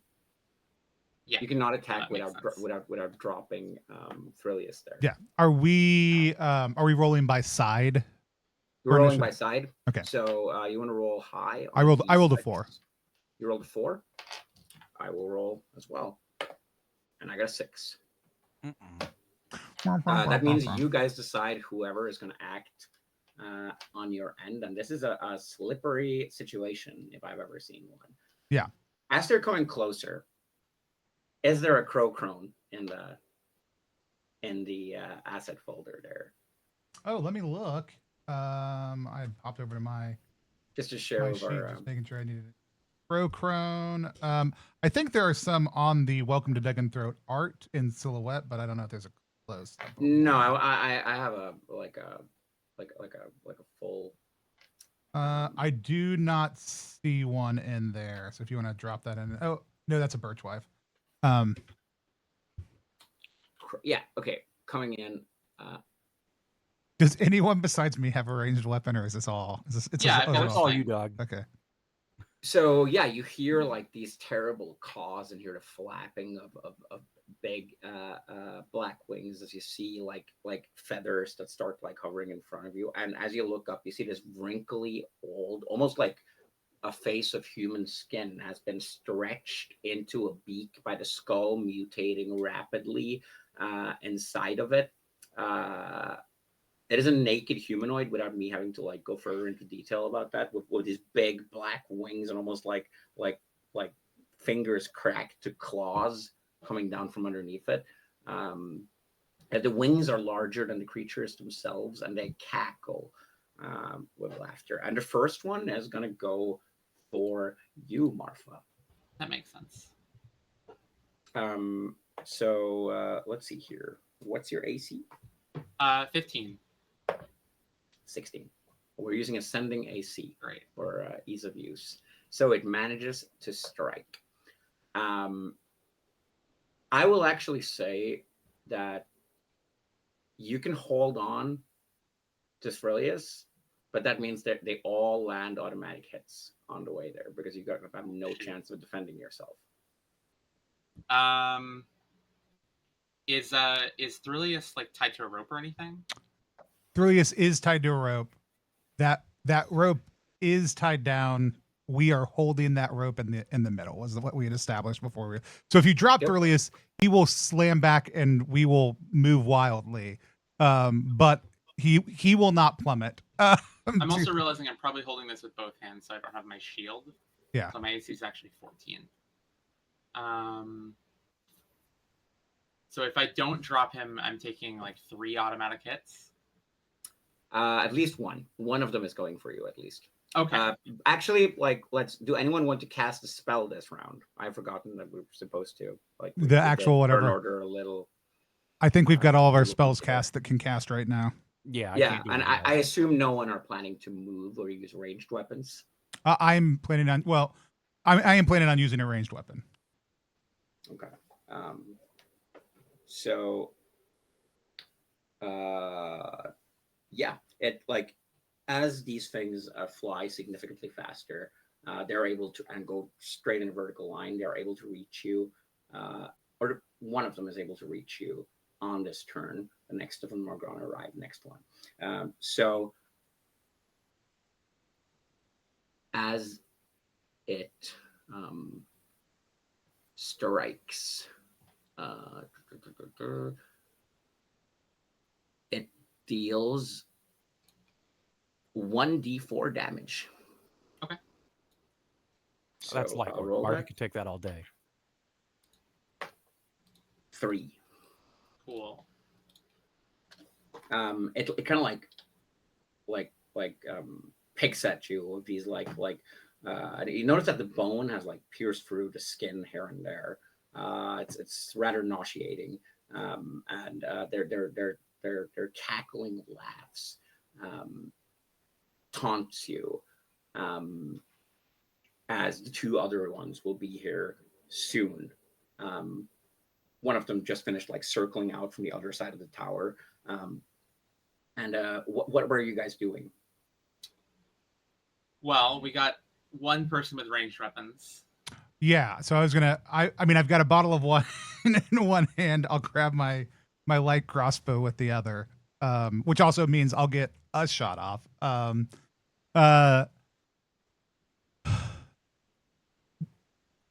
We took one of them is attacked. The other 2 are not. Don't look like they're in range this turn. I already said I was going to cast. I was going to use a ranged weapon, so I'm going to use a ranged weapon. I will fire at the one that is in range this turn that just hit Martha. All right. You see, it's about to like fly up again. So you charge your crossbow quickly. I cannot remember if crossbows take a turn or not to charge. So I will. I believe it took a turn to reload. Yeah. Yeah, to reload. Yeah, So the first shot is free. It's So free. Yeah. Yeah. So And you charge it, aim, and fire. Let's see if it hits. No, I should know. Is that Dex? That is a dex. That is 17 plus 2, 19. That definitely hits. Right. So you can deal, I believe that is D8 damage, if I'm not mistaken. I think light may be D6, but all. Oh, light crossbow. Yeah, that's D6. That's a 5. That's a 5. Yeah. All right. Good job. Yeah, describe how you hit it. Like it's barely a moment when you see like the full features of the beast as it's like it's like a fishing like crane almost. But way less elegantly. It just dives down to the disc, like shakes the entire foundation of it, gets some serious claws on Martha, and is on its way up. Somehow your instincts does not fail you right now. I think I it hits in the middle of the back of this thing, and we see kind of that moment of like injury cause it to stop its flapping gait before it picks up flapping again, depending on how much HP these things have. So I don't know if it falls down further, but it certainly stops flapping for at least a second. Yeah, like it kind of like clumsily loses flight for a second, catching its balance as it's as it screams, "Ah, courageous prey, courageous prey! They shall all be spiked on the stony spears of the abyss, their skulls plucked from last scabs of skin." As it like, you see, it's bleeding a bit as it tries to fly upwards, a bit wounded. The 2 others are cawing. Let's see here. I'm gonna roll a morale for them just to see if they get. Yeah. Yeah. Thrillius, you're slightly at disadvantage here. Is there anything you It's wish slightly. to do? I mean, Swim faster. yeah, basically. Uh, let me ask you this, because I know last time I said I wouldn't really want to swing towards things, but if it looks like we're getting close to the other side, where I might be able to like maybe scramble my way up the rocks or something, I might try and like swing myself a little bit closer just to see if I can get to it. I'll say you're right in the middle right now, so Okay. you can definitely try. How much rope are you hanging from? I can't imagine that you dropped like more than 10 feet or something like that. Yeah, I can't imagine, because otherwise we would have like dropped into the mists completely. Yeah, you know what? What I will do is I will draw my dagger just in case, and set myself, should anything make its way down here, to feebly try and stab at it. Hmm. So you're Uh, not trying to swing no, if we're still in the middle right now, I don't think because the that'll disc help. is gonna like. Yeah, no, I think that's worse. Maybe when we get closer, but for now, I will just ready my piddly little dagger. I'll just. And I think Marta's busy holding Thrillius up. I'm just gonna say this is why I love the crack. Like it's great. Always, it's pretty nerve wracking. Love a good chasm. Yeah. I mean, I do have an open bottle of wine. I don't know if you. I know you're holding it with both hands. I'll take a swig. If you want to stick your mouth around it. Yeah, I'll take a swig. I'll take a swig. You've already spent like, or we kind of like got to do that next round. So Okay. we're gonna roll another initiative here. That's fine. I'll take it Yeah. again. 5. 5. That means you go first. All right. Cool. Do anyone just follow turn order here? So any of you are going to cast spells or use melee movement? Nope. Nope. All right. And in that case,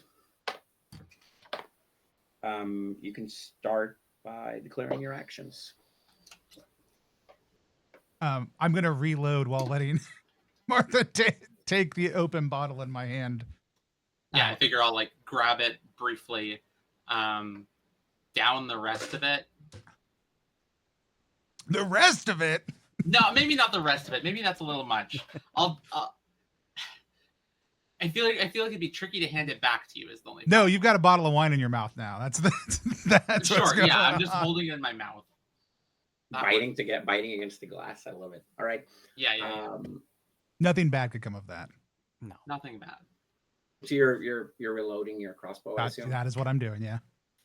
All right. You do have. So what is your AC with +2? What is my AC with +2? I know what it calculated my AC as. My AC is listed as 14. So that would be 16. 16. Okay, cool. Okay. I didn't know if the +2 was automatically. I used a character generator, so I wasn't 100% sure. You notice that like another one is diving towards you, and you can swear that you see its like nostrils shifts a little as it like, as it like almost like if a bird had brakes, it's like it's trying to like flap back as it comes a little closer, and it looks at you with like black little confused eyes as it swirls a little bit. Another one tries to go at Marfa. And Marfa is holding it, so it is automatically hitting. So the other one comes down while you're having the bottle, more like a drive by clawing, or fly by clawing, so to say. But you notice that it's slightly less comfortable than the last one. And it deals 2 damage. 2 damage. All right, I can take maybe one more hit. And you're slightly beyond half. Like next round, after next round, you'll be able to leap across with the rope if you wish. It'll be like a 7-foot drop or 7-foot gap between you and the little island. So yeah, let's do initiative again. No spell or range movement. No, but I did want to say for last turn, if I didn't have any other action that I could do. Oh, sorry, of course. No, it's yeah. fine. I probably would, looking at this, probably take a small sip from the hooch, be like, well, if I'm gonna die, and I'll take a little swig. You're not sure if they can see you down here or smell you. You do like it. The mist weeks. So we'll go for another initiative. 6. 3. You go first. Right. Excellent. Look, wait. Let me actually whiff all the alcohol and look at that. You notice that as you're like closing in on the other side, they kind of like as a last crow crone is like flying up after attacking, they kind of like observe you from a distance, circling the bell tower. You can feel the hatred in their little eyes, but for some reason, they are not attacking you.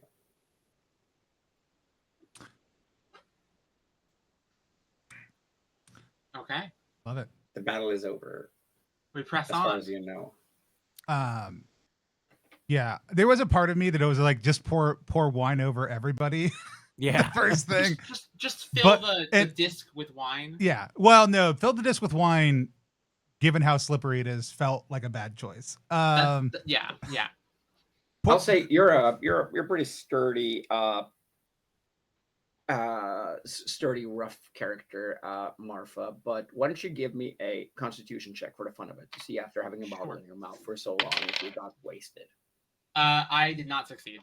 You did not succeed. Okay. All right. Yeah. That means you'll have equivalent of a disadvantage to everything you do until you get a good night's sleep, and you can consider yourself like on an increasing drunkenness. You can definitely feel it on her grip, Thrillius, as you're dangling down there. Just do the like, oh shit.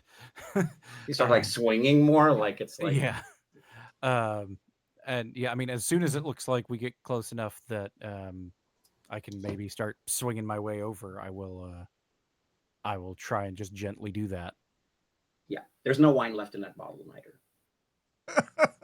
Like she has like, she spilled most of it on herself while holding it. Yeah, but it's still like, because like, come on, my chainmail. this is not the first time your chainmail has been covered in wine. Don't pretend. This is true. This is true. So it's like you haven't drank an entire bottle of wine, but you've been trying to avoid attacking avian. It's just kind of sloshing around. Yeah. Exactly. Yeah. But you got like at least a quarter of it. Great. So you get onto the other side, pull up Thrillius, and notice that you are not in Texas anymore. So what you see is a humble chapel that's definitely seen better days. There's a tall and narrow mosaic windows where most of them have like giant cracks in them. A surprisingly lush apple tree that hides in the shadows behind it, and the crumbled wall that is connected adjacent. There is appears to be like 4 stories. This is not even like, this would even make like a typical modern English church seem pretty lavish. It's utilitarian with only the necessary decorations, although it does appear to be some Gothic ornaments from the past that are still like standing there, but they do not resemble architectural trends of the day and age you are currently in. And you hear like a slight like muffled nasal voice coming from somewhere. It's like a flatness to it, almost like it doesn't carry all the volume and depth of regular sounds. And if that sounds weird, it's because it sounds weird, and I have no better way of describing it. You can also give me a save versus poison, as you are now officially in the mist. Every day you are in the mist, you will have to roll against poison to see if you are affected by the ripple. I'm good. Do you want me to roll another one? Not you, Okay. the two others, yeah. That'll be Marfa and Raggedy Thrag. I rolled a 1. Which That's good. which is great. I mean, but Yeah, I got a 3, so I should be fine. Okay, you're fine.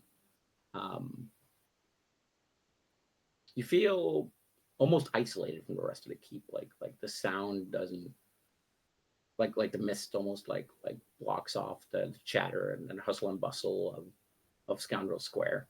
You can hardly see the inner keep through the thick wall of mist between you. You're currently on that grassy patch on the map that was shared with you earlier.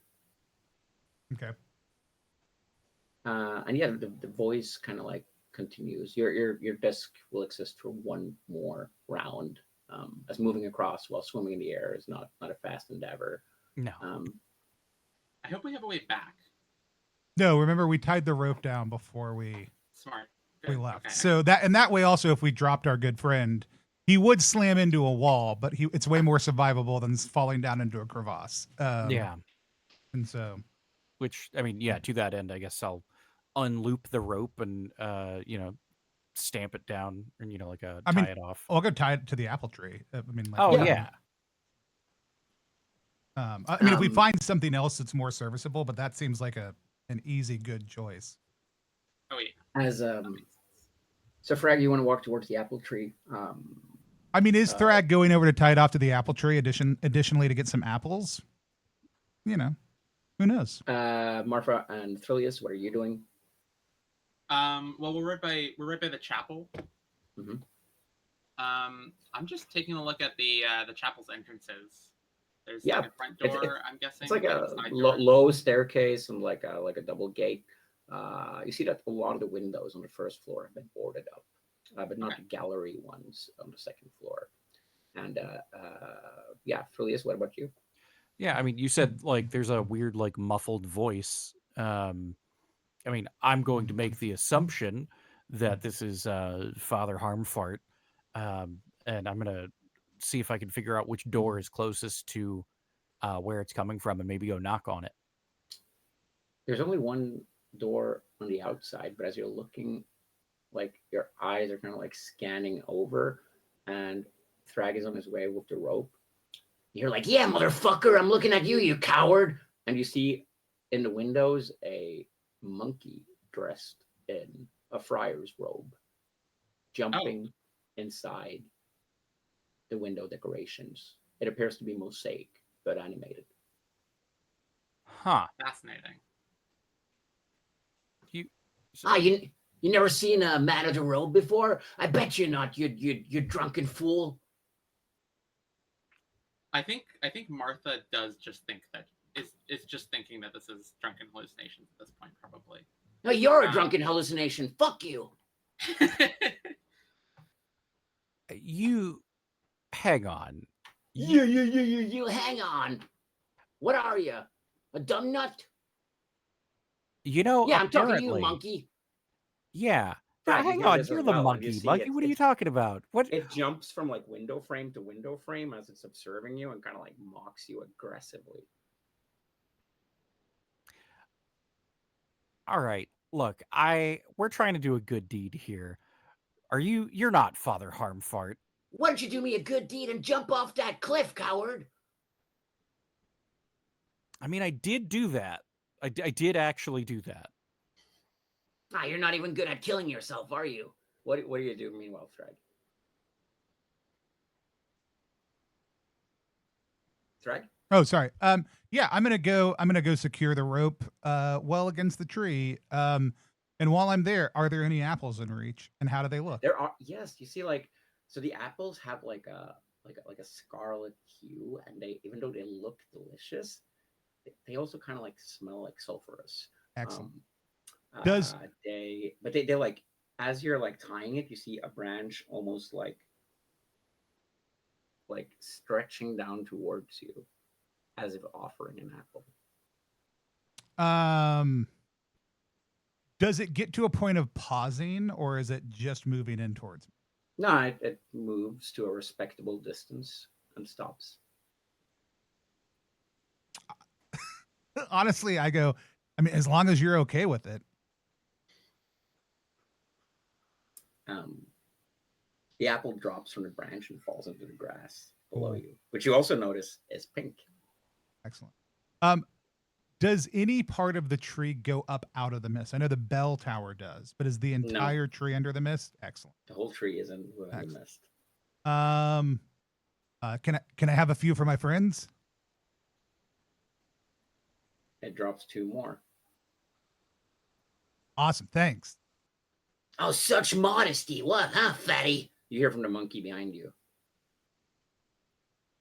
To me? Yeah. Oh, I ignore it. I'm not getting involved with that.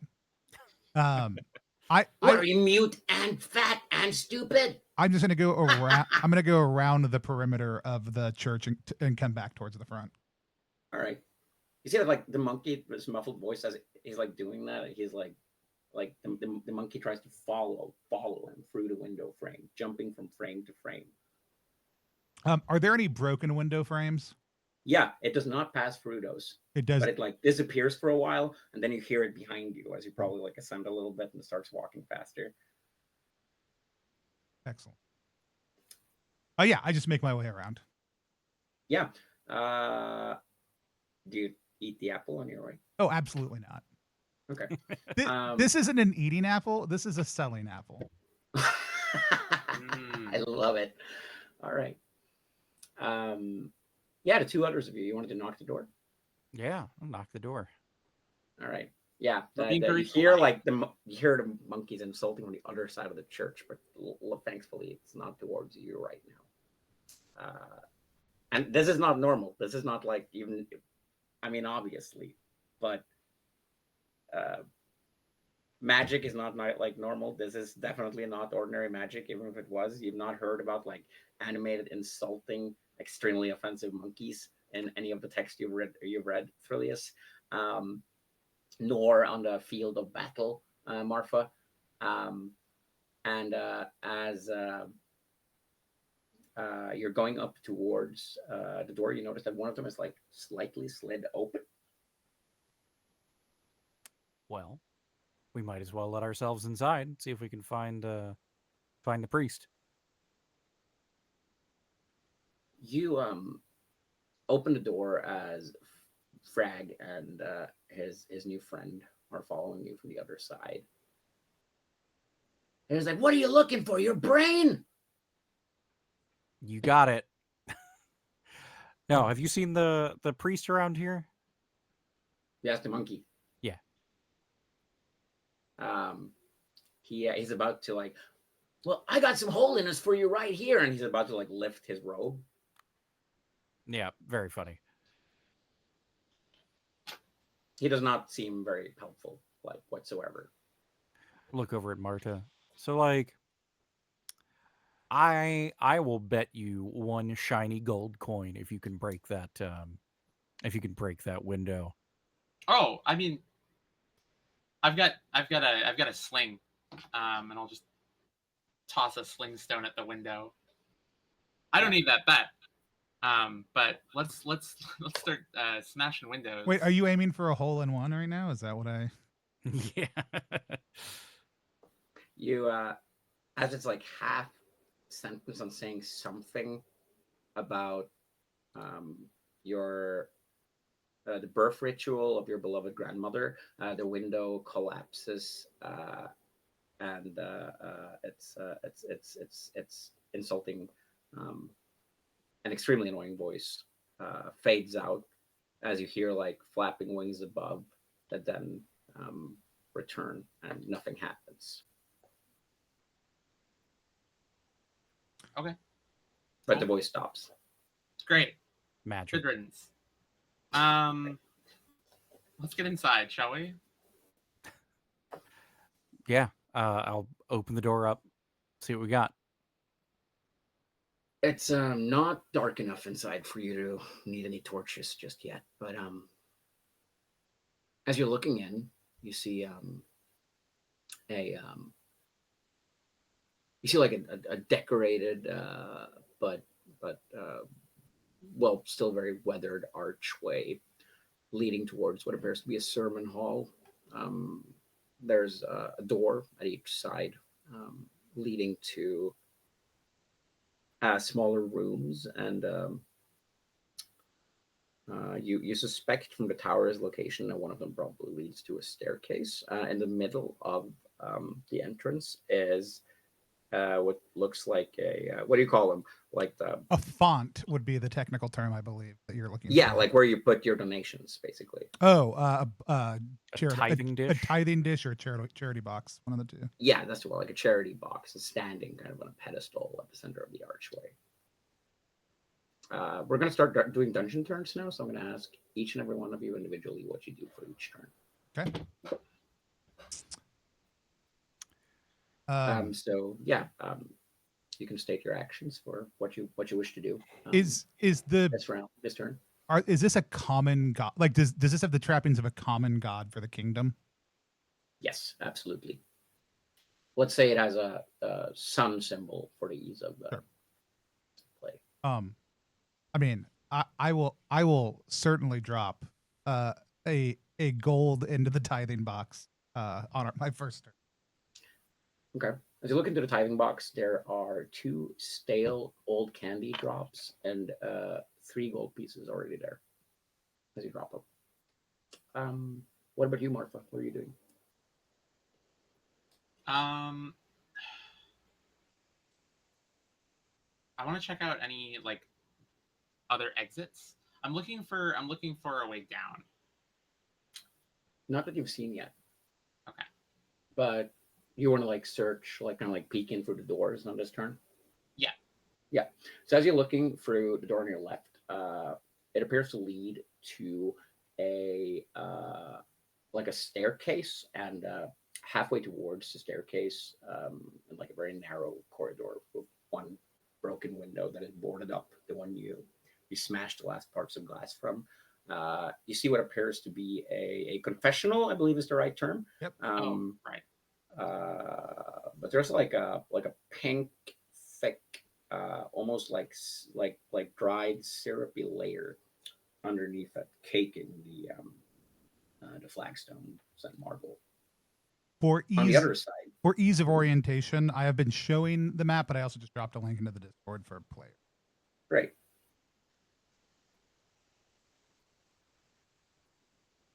Sorry, that wasn't meant to interrupt. I just wanted to. No, on the right side, when you peek in, you hear a snoring sound and see a what appears to be like a scriptorium.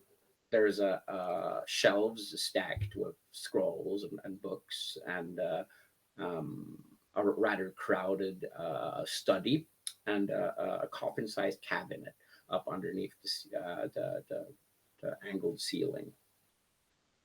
This would be facing the keep, like a coffin shape, coffin-sized cabinet, at Okay. like waist at chest level. That was to the left door? Yeah. Okay. No, right door. Left door is scriptor as confessional and staircase. Right Right, door is scriptorium. That is right. And then straight ahead is like the main part of the chapel, the main circle. Yeah, it seems like it. Okay. You can see like some pews and stuff through like the dusty air. And what appears to be a podium further in. Okay. I'm gonna start poking around the scriptorium. Okay. Thrillius? Yeah, I think if there's no obvious way down, because that was also my thought, I think I will check out sort of where the podium is and see what might be hiding over that way. Yeah. The staircase appears to lead up. Okay. So as you walk into the main the main hall of ceremonies, Thrillius. You you see it's like a long rectangular hall, almost like a chapel. It's some of the pews are missing, and you see this like the what do you call it? Um, the the pulpit is engraved with a stone icon. Several snuffed out candle holders flank the walk towards it, and your footsteps are echoing. All the lower windows, as I said, are barricaded and casting these like just like shapes of pink light, almost dreamlike on the floor. Um, and you're walking towards the pulpit, I assume. Yeah. Yeah. You come up to it and you see like there's like a almost like a silhouette in the dust, or silhouette free of dust, of where probably like a prayer book or something would usually lay.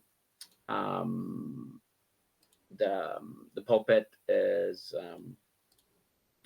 reaches you almost up to your throat from where you're standing. And as you look from it, you can also see what appears to be like a windowed like balcony, half floor. Well, it's concealed by like a vast mosaic window on the second floor, at the center of the ceiling. Does that make sense? Opposite side of you. Yeah. It- Yeah. Like a choir loft, is that what you're describing? But in front of a Yeah, mosaic? something like that. Yeah, but like really tall up, like you can't see what's in there from where you're standing. You just see it from like the structure. There's a distorted silhouette through the glass of a great bulky contraption of some kind behind it. Huh. Okay, next turn. Thrillius, what are you doing? No, not Thrillius. I mean Raggedy Thrag. Um, I am gonna make my way into the room with the confessional. Mhm. Does the liquid on the floor as I approach the confessional, is it the scarlet, like the pink of the mist, or is it scarlet like wine or blood? This is definitely the same shade of pink as the mist. Okay. It does not have the burgundy qualities of a wine spill. Okay. There's like two booths and a gridded center wall. Okay. As usual, they both have like blue curtains hanging in front of them. Both of them could probably need a wash or a rinse. And you swear you see bubbles, kind of like in the layer. Bubbles Just for in a the second, the bubble pops, like liquid on the floor. even though it's dry. Oh, interesting. I'm gonna open the middle of the confessional. Yeah, there's like a gridded wall there, and there's well, you know that like the farthest door would be, or the farthest like stall would be for the testifier, while Oh, gotcha. the one nearest to the entrance would be for the priest. Yeah. Oh, so this is not a the structure traditionally is just FYI, priest sits in the middle, and then confessors can sit on either side. It's the gridding usually covers up that. But you're saying there is a screen in the middle and just 2 seats. Is that correct? Yeah, this is, like I said, this is very utilitarian. Perfect. Like, That's fine. it's more like an early American colonial chapel. Yeah, that's fine. I'm looking for the priest, so I will open up the curtain that Father Harmfart would be sitting behind theoretically. Yeah, you feel like Harmfart is probably a nickname. As you look in there, you see that there's it's slightly like stinks of sulfur as well. And as you sit down and close the curtain, you can roll me a d4. I can what? Roll a d4. Roll a d4. 3. 3. You feel like the whole confessional, just in the second you close the curtain, starts almost like the ground drops below it, and you feel it starts almost like it's spinning. Yet you're not falling over. Your stomach feels like it's like turning inside out, and you're just like it's wildly disoriented. And I'm going to tell you what happens right after I ask what the others are up to. But this is definitely not normal. Yeah. Scriptorium. Scriptorium. Yeah, you're in the scriptorium. You've been searching it for a while, and you hear this is definitely where the snoring is coming from. It's coming from that cabinet, the coffin-sized cabinet. Of course. I will. It's not uncommon that like beds, like humble beds for staff or servants, is inside, similar to coffins. I was going to say Thrillius went to the wrong room. Yeah. Well, I wanted to look at like shelves and cupboards and just see if there's anything notable sitting around. Yeah. You hear like a burp amidst the snoring as you browse through them, and they appear to be dated as testimonials. Oh, okay. A lot of them, but mostly from the same names. Any particular names standing out? Arnar. Uh-huh. Sir Orvold. Ooh. Various other names from the keep. Birch Duginthroat. Yeah, Birch Duginthroat. Let's see what he's got going on. Yeah, you open one, and from the quick glimpses you can get over there, it's like it seems to be confession, like testimonies of confessions of doubt and guilt for not following in his father's footsteps, as if he knows his way is not of the sword, but that of the quill or needle. But he is not sure that his parents would approve. He is conflicted, as you know he has a royal responsibility and duty. His handwriting is like the handwriting is not from Birch, but his if these quotes are correct, it is he's very well spoken.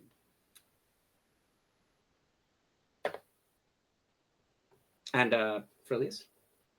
Yeah. So I'm up at the pulpit. I look up to sort of that choir loft area. I see there's a weird contraption up there. I guess I'd like to sort of like trying to follow that around. Like, is there like does it look like whatever that thing is up there has a mechanism that like leads to somewhere else down here on the first floor? It's like in a balcony, so you can't like inside like a mosaic windowed balcony, like we'd have to get up there somehow. Yeah, you have to get up there. You saw a staircase by the confessional. I am very scared of going up at all, because we know what lies up, but we might have to. I did want to ask. There's no ominous organ or anything in this church, is there?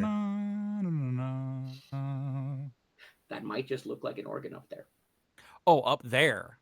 That might be an organ. Okay, well. But how someone would have gotten it up there is beyond your guessing. Also, just as I remember, you said you were kind of like new to these games. Like, even though I like for people to describe what they're doing and reward them without dice rolls, if you wish to spend a turn just searching a room, you can. Sure. I'm just saying I searched a room. So like. Yeah. I mean, if I'm up in this pulpit area, and I've noticed that it looks like there was a place that like a church hymnal would go to, but has been displaced. Like there's a very obvious slot where item goes. I guess I will look around and just see if I can set that to rights. If there's a you want to look around the pulpit, or yeah, I'll look around the pulpit. I did forget to mention, by the way, there is like an open door frame on your right side, right by the podium. Oh, Well, yeah, then I'll poke my head in there. I'll see what's going on over there, over Yeah, that way. looks like a vestry. You see a priest robe, wash basin, and a wardrobe. Does it look like it's been used recently? Yeah, fair. Okay. So there's a still like recently stained wine bottle standing on a stool there. Well, at least that tells us that this guy probably isn't dead. So that's good information. But yeah, I will.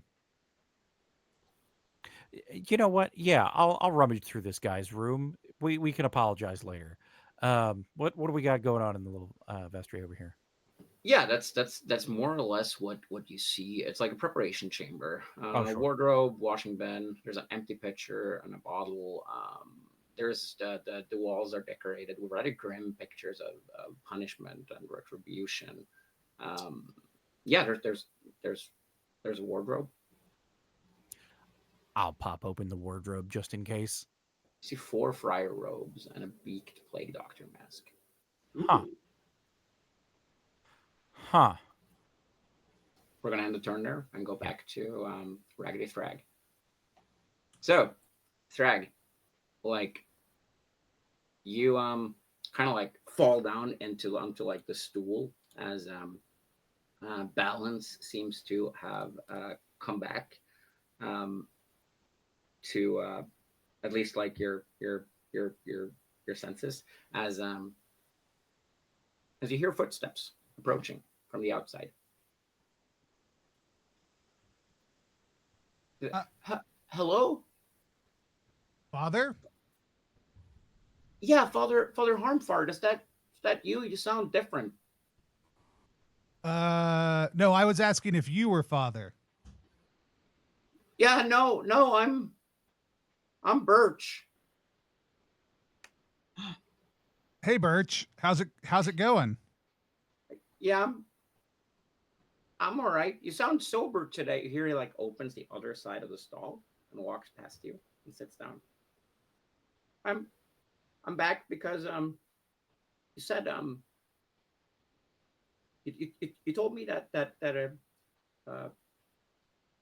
mother would approve if I only spoke the truth, but I have to admit, Father, that doubt has still struck in me. I'm afraid of her judgment. Judgment is a powerful concept. Yeah, and she's very judgmental too.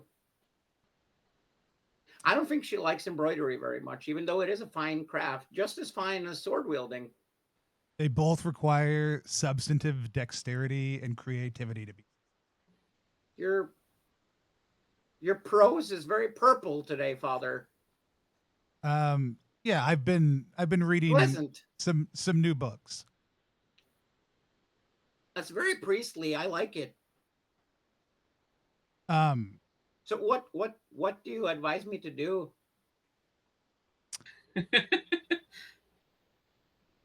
We got an opportunity here. I see like a shadow through the gridded wall, but you don't like. I just think if anybody ever comes to you and offers you an opportunity to escape this place and go pursue your wildest embroidery dreams, that you should trust them. Father, do you think I sinned by sending that letter? I mean, I think if you get a response to that letter, it's worth pursuing. You hear like a nervous like sob of happiness from the other side as he gets up, like with newfound hope. And you should explicitly trust whoever comes to you with that. Oh, I will, Father, because that is the will of the gods and the sun, right? Yes. Also, leave a large amount of money with your parents in case anybody named Raggedy Thrag ever comes calling. That's awfully specific, Father. You must be. I've had a premonition. I can tell you hardly stink like wine. One day at a time, my child. He kind of like you cannot see him, and he kind of like steps out and thanks you like a dozen times as he like almost runs towards the exit, more determined than ever as you feel like everything starts spinning again, and you fall out of the pulpit and exactly out of the That's- confessional, It's exactly all where you very were, good. and you're like just coated in that stuff as you're like very confused. There's no sign of anyone having been here whatsoever. Marfa, you, as you're like reading, I assume you kept reading. Yeah. You hear like the snoring kind of like stops as the door opens, and you see like a very confused bald head and a big bulbous nose peeking out of it. Oh, hello. What are my old eyes betraying me? Is that company I see? Oh, yeah. We came to visit. So, may we bask in his sunlight? And he like stumbles out. It's like a pretty jolly um, older man with a balding head and like a big pink nose and rosy cheeks, almost like a stereotype of a British priest from the Dark Ages. He's like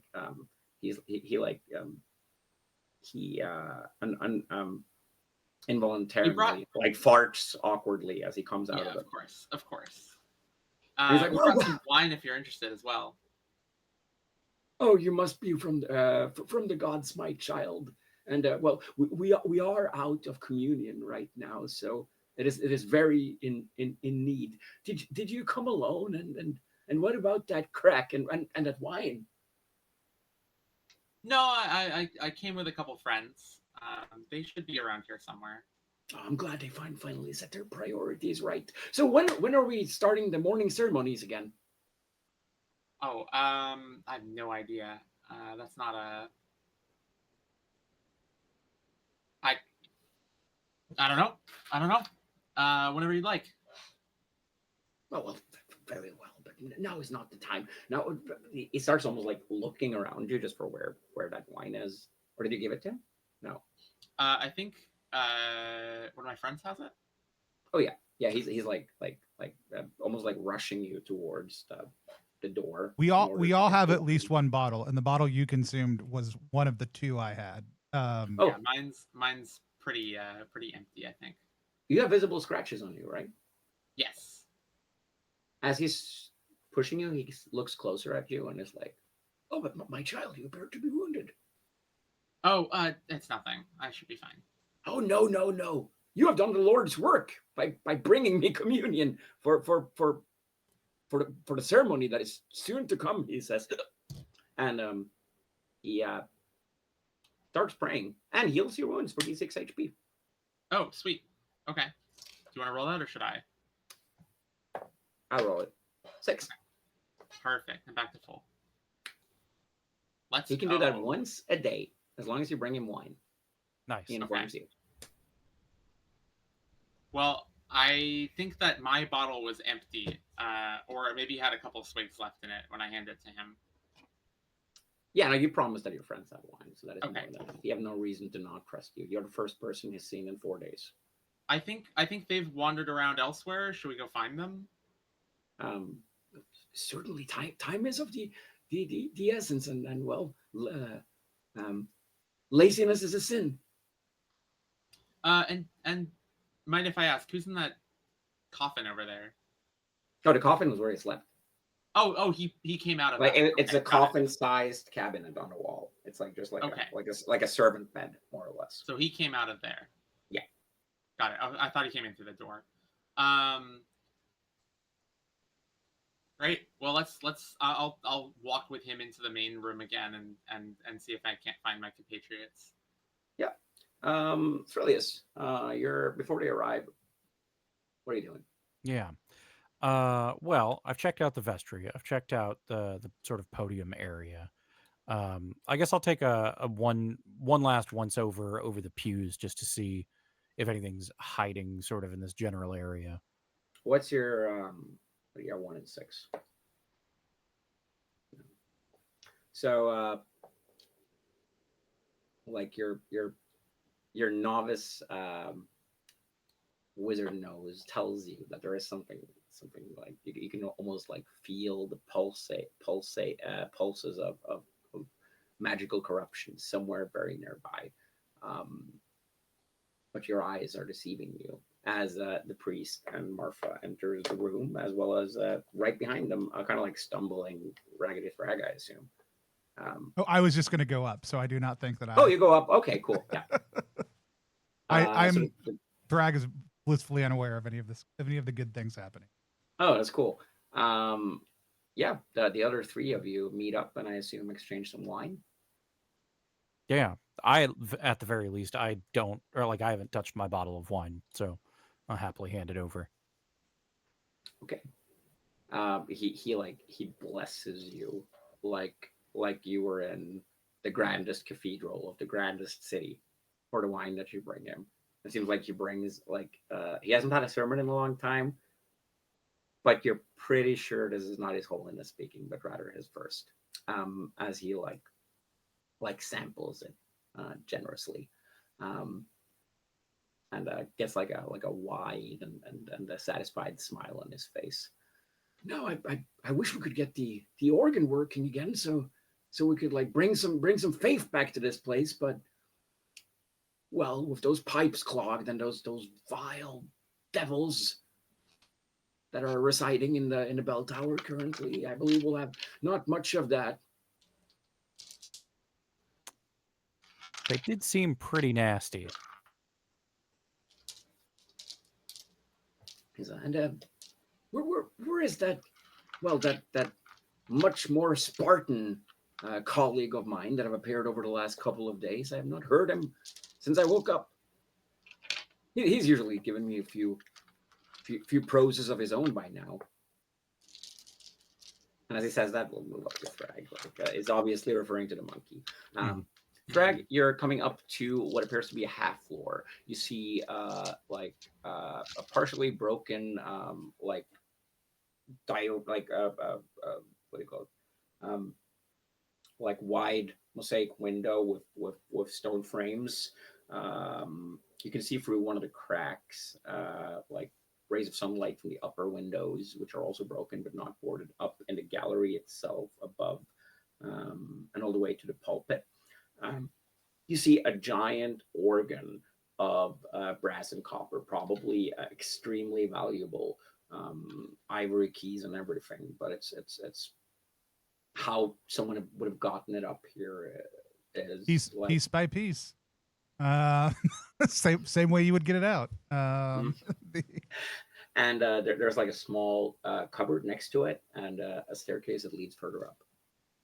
I mean, I gotta look at the small cupboard, check it out. As I walk across to it, I will play my fingers across the keys casually. All right. Do you press them down enough to make a? Oh yeah, 100%. Like this is a non-piano player doing a scale across it just as a test of functionality. All right. Well, this is a pretty good scene. So just as you press it down, you hear a choked hiss from the pipes above as winged shadows pass the upper windows of the gallery, and you hear the sound of just as like the choked squeal of the clogged organ echoes through the hall of ceremonies, so all of you can hear it. Two crow crones bash through the upper windows, heading straight for the half floor. Roll for initiative. Heading straight for where? Where you are. Where I am, into the organ. They're like trying to get to that window. We'll probably that's fine. Like inner window. Because we're in different spaces, I wanted to make sure I knew that this was me. They're flying through the hall of ceremonies. It seems like right after you press that key, gotcha. That attracted them. Like they don't like it or something. You're not sure. So I rolled a 5. I rolled a 3. You rolled a 3. The two others of you are taken by surprise down there, as you just suddenly see the two silhouetted figures not paying attention to you, flying across the Hall of Ceremonies about 40 feet above your heads.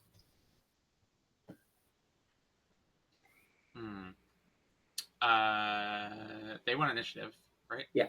So they're flying towards Thrag, and one of them manages to, you just hear like flapping as it crashes through the window. And I forgot to ask, spell or melee movement this round. You can still declare that even though it's not your initiative. No, I'm not. I'm not spelling or meleeing. I'm not moving at all this turn. Okay, cool. I'd like to.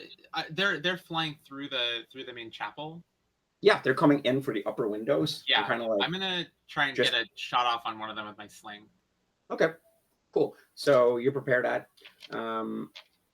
In that case, yeah, they spend their turn crashing through the windows, and you just see like they have a more hateful sensation, like you're invading their space with this wretched noise. And they can do the air ceremony. Am I just the mosaic in front of me? Am I just seeing this through the cracks in it? Is that what's happening? You see it through the cracks, Okay, and then they just, with the first one, manages to smash through it. Okay. As their round kind of like stops, I guess, the camera freezes, and we'll go to your turn. So first we'll have a roll at the, let's see, when you're drunk and at, Yes, so I'm rolling at disadvantage, you said. yes, that means you are, and you're already also far away, which means, according to my trusty old GM screen here, that you have a -1. Yep. So I'll also give you a -2 to your roll due to that. -2 from what? The drunkenness and the distance. So you have -2 until. Also disadvantage? No, disadvantage is like we're not 5e. That's not Got it. Okay. This is -2. I've got a -1 dex, so I'm rolling at -3. But I rolled a 15, so that's 12. Hits. Cool. For 3 damage. 3 damage. Good. You kind of like hit the bottom, hit the one that hasn't crashed through the window yet. And I think just as window cracks as you hit the crow crone as well. Through your hazy drunken vision, both you and Thrilius and the gasping brother Harmfart can see kind of like a very surprised Raggedy Thrag standing by the organ, like right in front of them. Yeah, the one behind it bumps into the first one, and they kind of like tumble onto the ground. Perfect. Not airborne at the moment, but out of shooting range. It's you guys, or out of shooting range for some people. I will shoot a bolt at the one that is closest to me. Yeah, you bring out a crossbow and quickly fire a bolt. +1. 16. 16, that hits. A 5 6. again. 5 again. All right. Oh, let me just check something here real quick. All right. Yeah. You pierce it into its wing, and it curses you in creative and grotesque detail as it's like latching towards you aggressively. Are any of the others, the rest of you, gonna, or Aphelius, are you trying to like get up there or something? I mean, I don't really want to be in combat. I will say, you said one of them like fell to the ground when up there, like they crashed into the gallery. So imagine you're down here, and it's like a gallery far up here, with like a half floor balcony room thing, which is where the organ is. Yeah, almost like a loft. Yeah, but walled, but walled by glass. So they crash through the glass wall into that building, into that floor, about 40 feet above your heads. Probably a little less because this is a medieval one, so for 30 feet, I guess. Yeah. Well, I certainly want to get out of their line of sight. So I will scamper. They seem completely focused on Frag after he played that key. I wonder. Yeah, More might be coming, but yeah. Yeah, I'll start running I guess, towards the way up, I guess, and just sort of dagger out, standing ready, so that if one of them tries to rush past, I'll just like, haha, if they come by. Yeah, as the two of you are not efficiently actively in combat, I'll say you'll make it to the stairs this round if you run. Sure. Okay, let's roll again. 4. 6. As they gather up around you, both of them will get a also well, they usually have minuses because they're not in the air right now, and it's hard for them to be agile and moving actively. They were attacking instinctively with their dumb bird brains, so they're at a flat rate due to that. What's your AC? My AC is 16.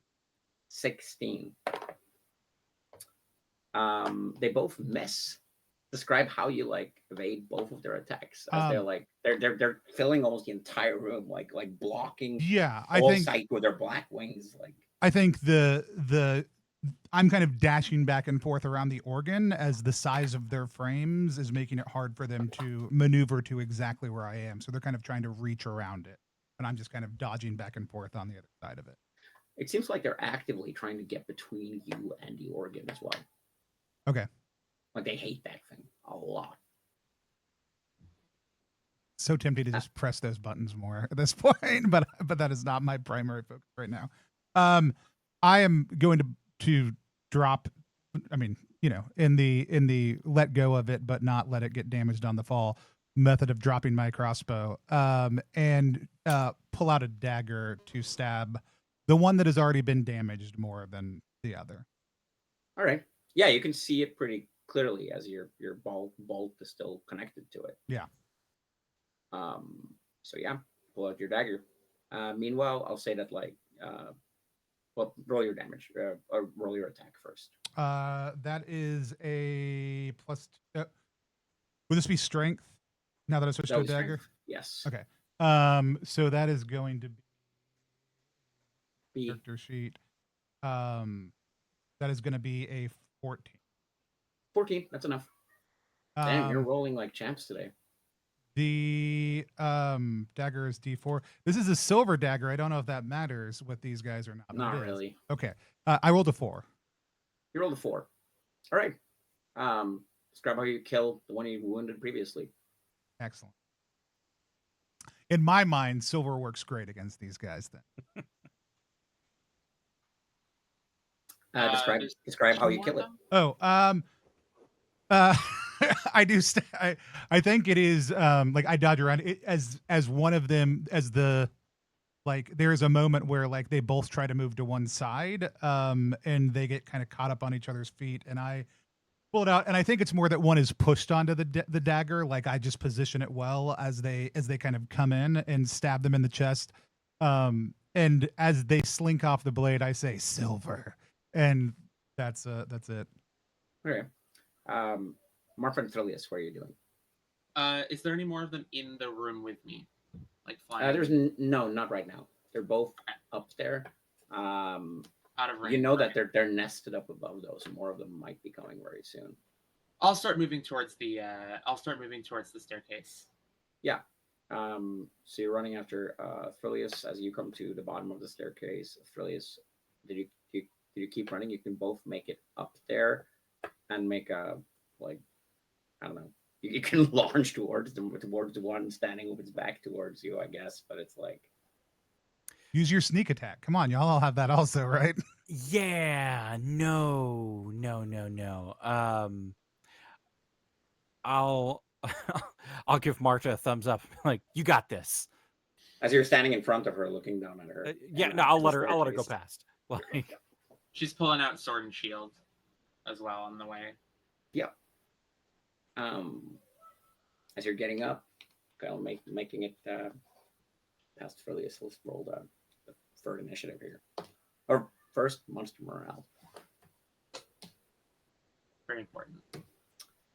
The last one appears to be rather suicidal about its attempt to stop you from playing that thing again. It keeps cursing you, telling you to stop the wretched sound. It's disturbing the youngin.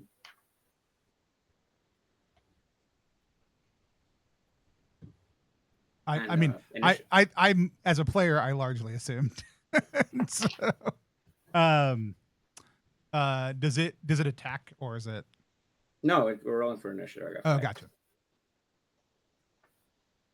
Gotcha. 6.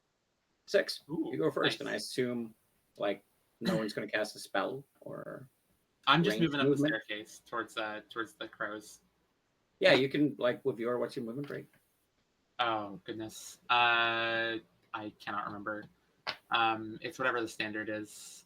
Plus, Yeah, I'm, you like you get up I've got there. heavy and armor. You'll I'll tell you that like if you rush and throw yourself at it for like I'll just make a rolling that for to make things interesting here that if you subtract 4 from your AC the next round, you can get an attack on the same round. Sweet. Sounds Or you good. can wait. Yeah. If you like go full fucking berserker on it. Just throw yourself at it. Yeah. Everyone will be surprised by this. So okay, you can roll me an attack. Okay. That's a minus. Oh no, not -4 to my AC. That's a 16. 16 hits. You can roll the attack. Hell yeah. Damage. 8 plus 1, 9 damage. Hell yeah. Almost kill it. Describe how like just as it's like screaming towards Thrag to stop the blasted music from waking up the youngins. You just see like a shape in the corner of your eye going. I think with just a quick stroke, I managed to cleave off one of its wings. It screams. Like you don't cleave off the whole thing, but you see like a giant flesh wound where pink thick miasma starts dripping off, covering your blade, your armor, and Frag and the organ. As it like screams from leathery lungs. Cleaving off of the wing is great. Almost cleaving off a wing, actually better. It's still trying to yeah, like a dying bird in front of like the organ. I will there. attempt to stab it with my dagger. That is a 13. 13. Yeah, you make it. And then damage is 1. 1. You make little cuts, but it's like it keeps like trying to peck at you. Cool. Thrillius? I mean, You just Pat went to the side. Yeah, I'd gone to the side. I really don't want to be in combat. I can take probably 1 hit and then die because I am a magic user. Right. But Thrillius, none of us are judging you. For not attacking. Yeah. Throwing daggers works. Well, I was going to ask, that sounds like something I had to declare as making a ranged attack if I was going to chuck a dagger at it. That's right. So I guess I don't get to do that this round. But I mean, yeah, I'll certainly think about it. Like if we get initiative next turn, I'll at the very least like move up so I can see. Yeah. And yeah, if we get initiative, I'll declare that and huck a dagger at it and see how good that works. If you wish to kill it the next round and you win initiative, I'll say you just kill it because it's like you're surrounding it. It's gravely wounded. It is suicidal in its intent to stop you from playing the organ. Nothing here is like really in its favor, and it's on its last leg. Let's do the last initiative. Oh wait, it's pecking first. I forgot. It's got an attack. So it's going for Marfa, obviously, who wounded it the most. And fails. So even with the -4 to my AC. Oh yeah, no, that's right. It got 6. 6. Does that take it? Oh, no, you're gonna that be still fine. doesn't hit. Yeah. No. That still doesn't hit. So let's do initiative there. I got 3. I also got 3. Okay, we roll again. Sure. 1. 3. Good. You start. You kill it. Describe how the 3 of you kind of like just make quick. I mean, I really love the idea of it. It's suicidal and lashes out, and Thrillius has just pulled out their dagger, and it also stabs itself on it while they're doing this. just runs into the dagger. Yeah. Ha And as it's like gurgling, like kind of like crashing back, revealing like a choke from the organ. Its eyes are wildly staring at you as it like twitches on its dying legs, as it's like says the first non-insulting thing it said to you since you encountered it. Shh, the little ones are sleeping.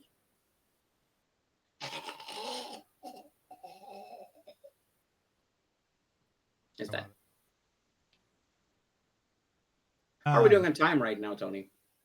We are fine. I think we're at 3 hours right now. I'm happy to play for another 20 or so minutes, and then Perfect. we can do some stars and wishes and call it. Does that sound good to everybody?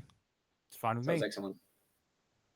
That is a great stopping point, but I am also wanting to move us forward a little bit too. So, after we kind of collect ourselves, I'll I'll look in the little cabinet. Yeah. You see that like it's stacked with books books and scrolls with songs of praise, pipe cleaners, and even a book of pagan war hymns.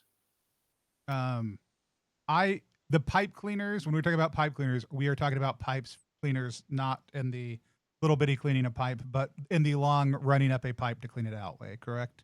No, this is like the first one, but slightly bigger. Like it's for cleaning. Yeah. Pipes. But it's for cleaning out the pipes of an organ, not cleaning out a little pipe, correct? Gotcha. Yeah, so it's like a big toilet brush or something. Yeah, cool. I mean, those are handy to have.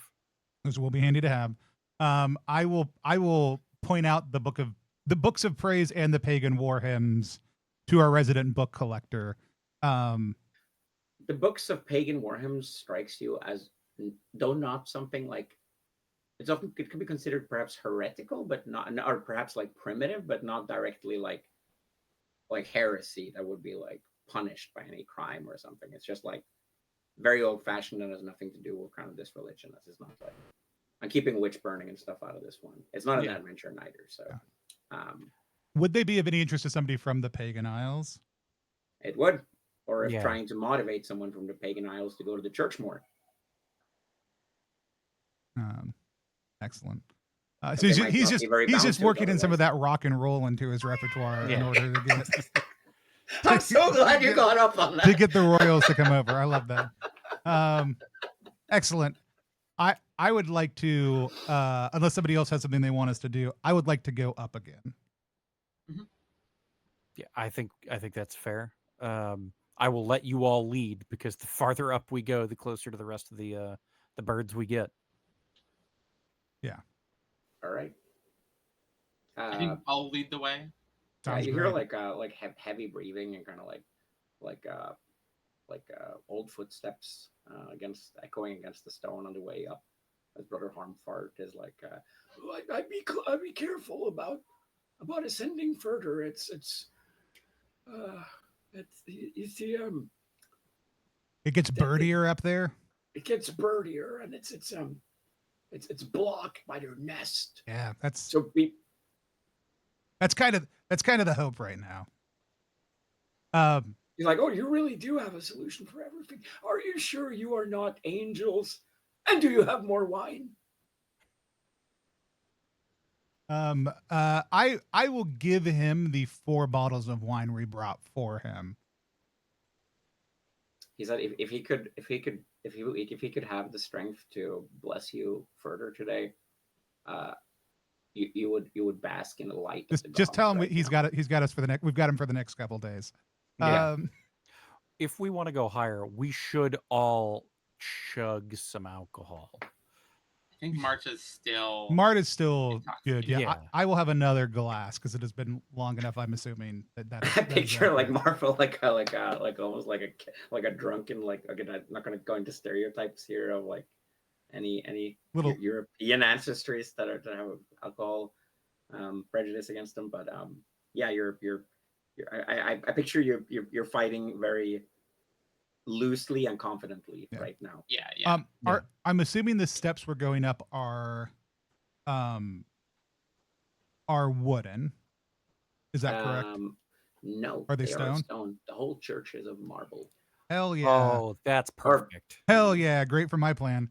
And I'm assuming we probably have a couple twists of like a couple, like before we hit the bottom of a nest. Is that accurate?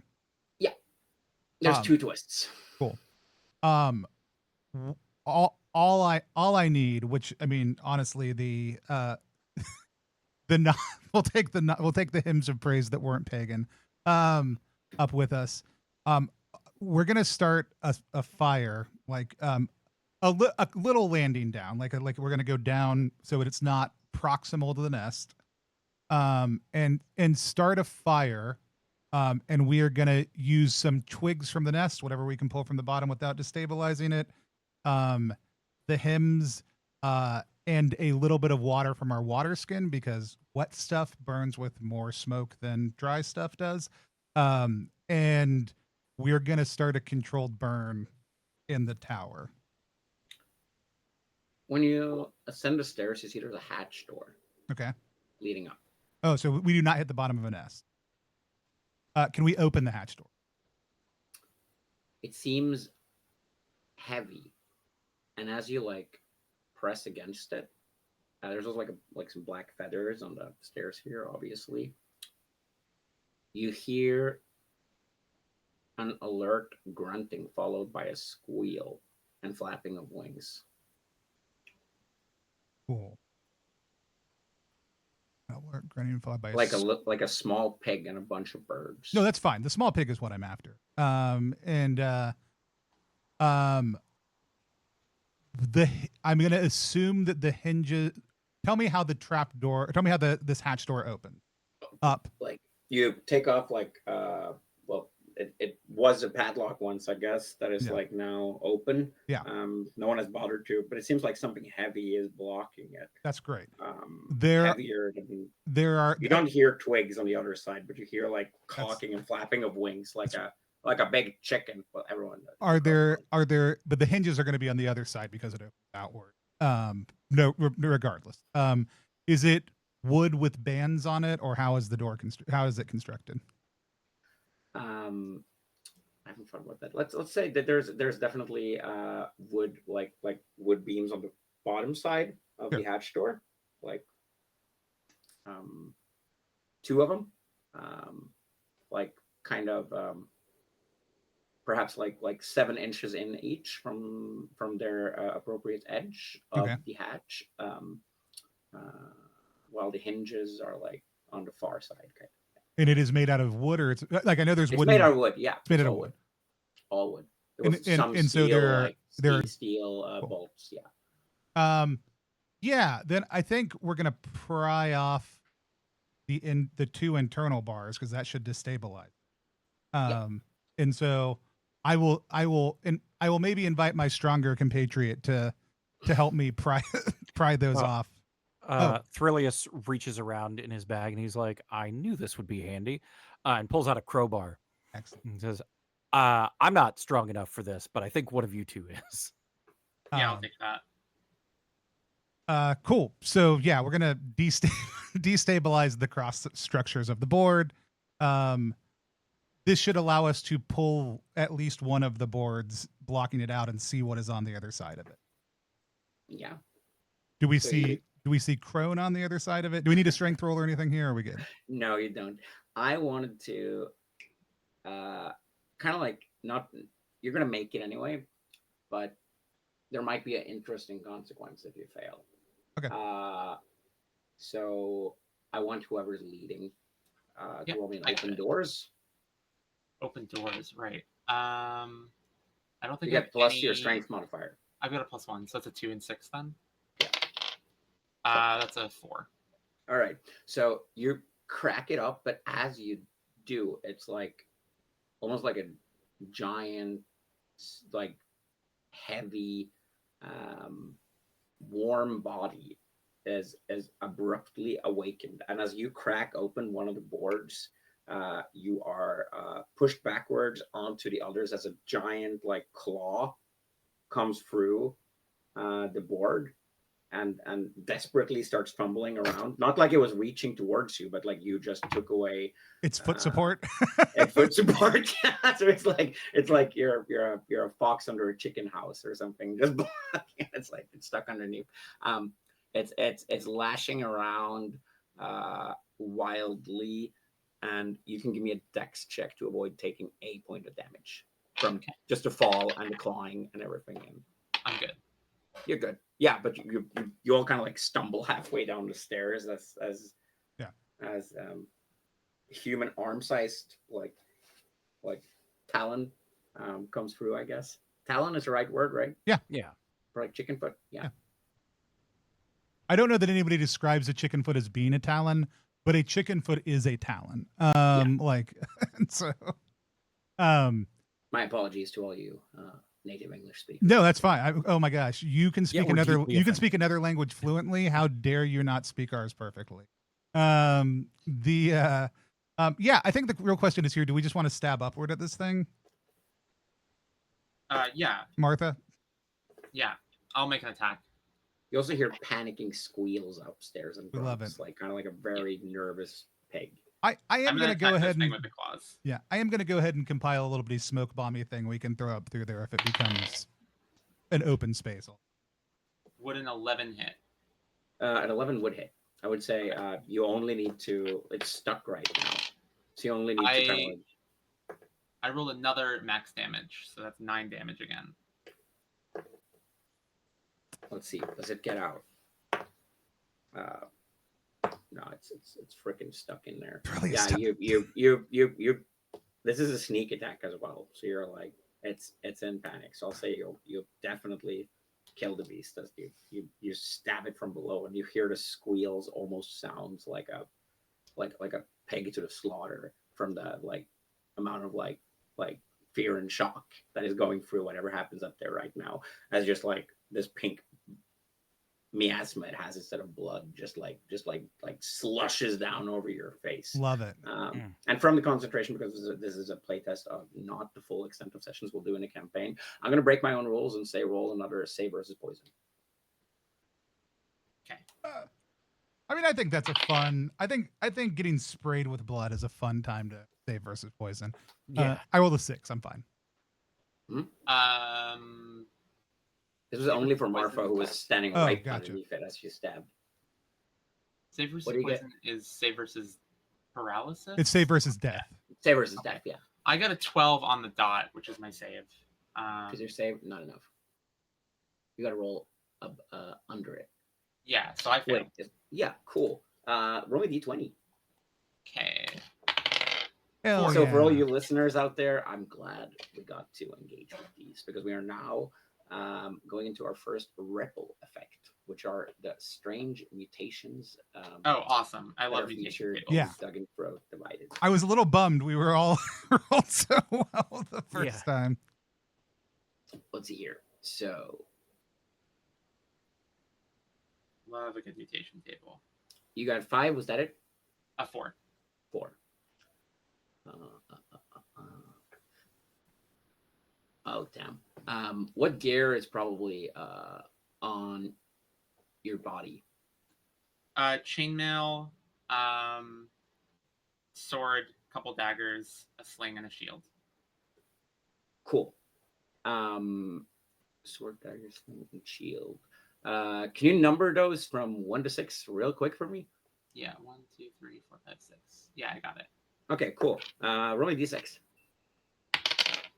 1, that's my chainmail. It's your chainmail. All right. You feel like something is like you feel really sticky right now. You're not sure what it is, but you're pretty sure you got to focus on the heat of the battle, not on whatever sweaty sensation you're feeling right now against your skin. Okay. I'm sure that's fine. The thing is dead. You prepared a smoke bomb, Thrag.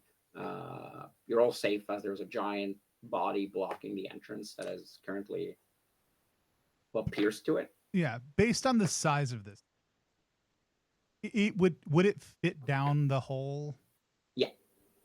Cool. So we just need to remove the other 3 or 4 boards and pull the body down. So I think that's what we'll do while so it'll take, I'm sure, a turn or two. Yeah. It'll take after the first turn, as you've like pried him up and you grab around and like start pulling, like it rips pretty quickly. And Marfa, as you're helping, you kind of like you feel the sensation of pain as you let go, as they're pulling the body, and you feel like something is seriously wrong. It feels like your skin is letting go off of your flesh. Oh, And as you're looking down, you see that your skin is growing over the torso of your chainmail, like fusing and merging with it. great. Sounds incredibly painful, but maybe the most useful outcome of this. Yeah, except you can never wear armor and your speed is forever affected by this. But yes, Great. if we were playing Veins of the Earth, you'd be fucked. Yeah. But yeah, this happens as you're like staring at that.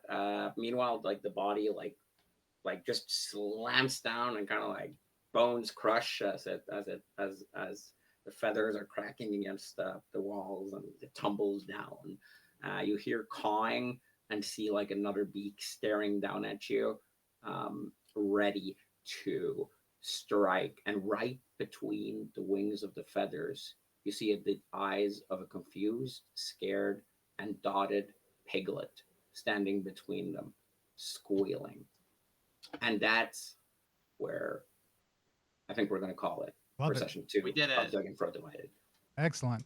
Awesome. Let's do our stars and wishes for the session, and then we are working on when the third session is going to be. We're hoping we can make it happen next weekend, but it will be over one of the course of the next couple of weekends, either on Saturday or Sunday morning, most likely. Same time we've done the first 2. Either way, if you hit follow over on our YouTube page or on Twitch, you will get notified when the video is live. With that said, let's pop around for some stars and wishes for folks. Stars are things that we love happen in play. Wishes are things we hope happens as we continue to play. So, Daniel, you want to go first? Sure.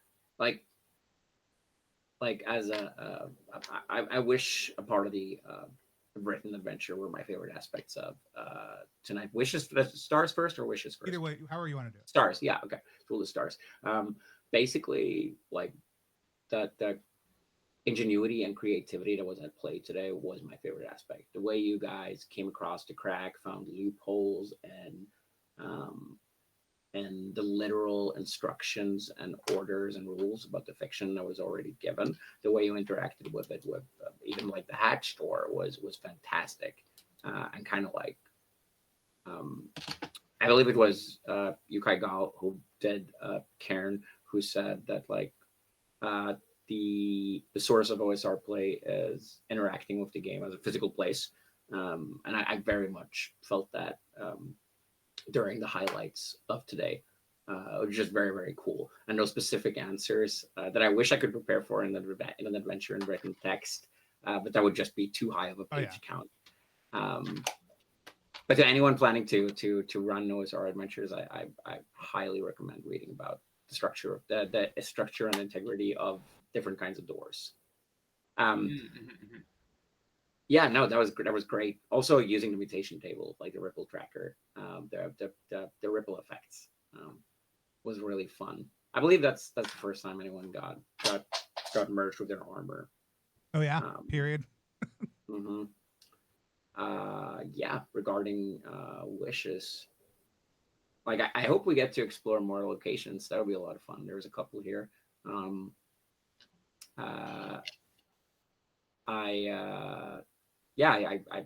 hope we get to that. We get to explore as much of Duginthroat as time allows us.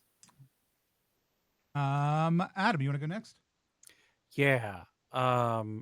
Stars wise, I mean, Tony, I appreciate that you you basically just went on your own for a good chunk of this. Like I appreciate that in a split the party situation that I don't know, you're still able to keep it fun. Like I felt like we had a good sort of interplay between Marta and Thrilius versus the nonsense that Thrag gets up to. And likewise, I appreciate everyone also for being willing to go through with the absolute just BS floating disk idea. Look, if you've got a floating disk, you got to use it. You got to use it. It's Chekhov's floating disk. This is how I prefer to play these games, to be honest. Like, and if it wasn't for those kind of like solutions, I don't think I would start playing D&D likes. Yeah. Wishes wise, I do want us to find our way down into the dungeon at some point. Like, if we are able to speed run collecting the pig and getting out of here with our lives, it would be nice if we find our way down into the dungeon next time. Awesome. Ivy. I think wishes. I'd also really like to check out a bit more dungeon stuff. I'd love to get down in those tunnels and figure out what's going on there. Do some crawling if there's some of that.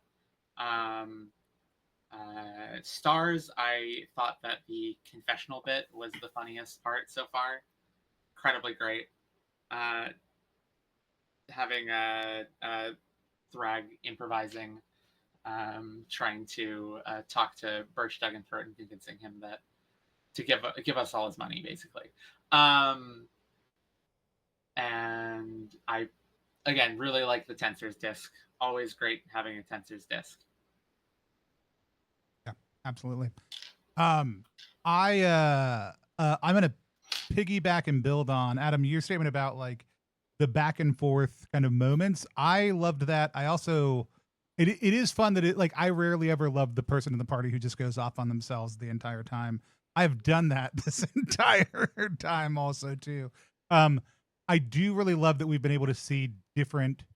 We have not had Thrag Martha time. We have had Thrag Thrilius time and Thrilius Martha time. So I think that's going to build on my wish. But I think, Daniel, you did a really great job of handling moving back and forth between all the party members to keep that timeline really well and keep that keep everything moving. Like you hit great tension points and things like even when there's social things happening versus exploration, like you timed those all out really perfectly. And I think that's part of the reason that like it felt really good and didn't feel like, hey, the spotlight's moved off of everybody onto just one person. And so, but yeah, I mean, I think, giving this as a safe, easy place to kind of start splitting the party with still plenty of terror in it, was super enjoyable and really, really great. Yeah, I loved Martha. I loved your willingness to just, Ivy, I loved Martha's willingness to just take the hits also too. Like you just lived with it. And that was a moment where it's like, we don't know how hard these things hit. This could be the end of my character. But either way, it was still really enjoyable. I also hope that we get really good at maneuvering the disc in as we go through the game. That would be another wish of mine, is like if we were going to play a campaign, especially that we get so refined at weird flying disc bullshit that we just use it to move around easily. For Thrilly, it's also like I love you, Adam. Your desire to continually be like, I don't really want to fight, as if we don't. That's fine. Like you're a level 1 wizard. No one expects you to fight. But just like Brillius's desire to be like, I want to be here with everyone while I watch them die, but still getting to get that hit in was really good. Yeah, I mean, it was a super fun session. I loved watching y'all explore the keep while I was asleep. I also really loved that it was like, we have an easy way to go down to the dungeons. It's very obvious how to get down to the dungeons. Let's go do something else. And then my last comment is, it's not an OSR game until you are describing how to take a door apart in some way, shape, or form. And so lots of good door bullshit. Yeah, I'm loving it. Wishes for overall. Yeah, I'm hoping we can finish up here. We may be, I mean, depending on what's left, we could even do a little bit PvP, play by post, and then recap if we want to kind of move things. Last session, that's a good after stream question, because we can come back and recap. No, that is interesting, and I just want to like to name drop like obscure sword and sorcery bullshit. Like if anyone read what is it, the second or third Dying Earth book with Kugel the Clever, I believe it is, when he has an option to like he's going through like a very perilous like valley of something and talking about how he's dreading it and he's been warned of the monsters that are within that valley and the horrors that lurk there. And then he just like skips time Yeah. for like a week and he's like at some freaking like dinner thing, like bragging about himself. And he's like, but we're not going to talk about any of that. Yeah. And just hand waves like the whole thing. Like, I don't have a problem with doing that on actual. Yeah, I mean, I think there's a fun level of like, how do you do this? And then we can like talk through it and then just be like, and that's how we got back and gave the pig back to his mom or whatever. In this case, I would be for it, even though I would never allow like a regular group to do such a thing. It's a great thing for OSR folks to also think about procedures around that kind of stuff, and the narrative recap is a good way to do that. But either way, we'll be back sometime in the future to do this, but we would be remiss to not give people, again, the call out to go to ttrpg.link/Duginthroat. Check this out. If you missed part 1, you can go over on our YouTube channel. The name's even correct now. And watch it. This part will be uploaded later on today or tomorrow over there. So if you didn't catch the whole thing here, you'll be able to watch it there. And then we'll have part 3 coming for you soon. And this has been a great time to play Duginthroat Divided. We've never figured out how to end these streams. So at this point, we're just going to wave at the camera until I take us off air. Bye, everybody.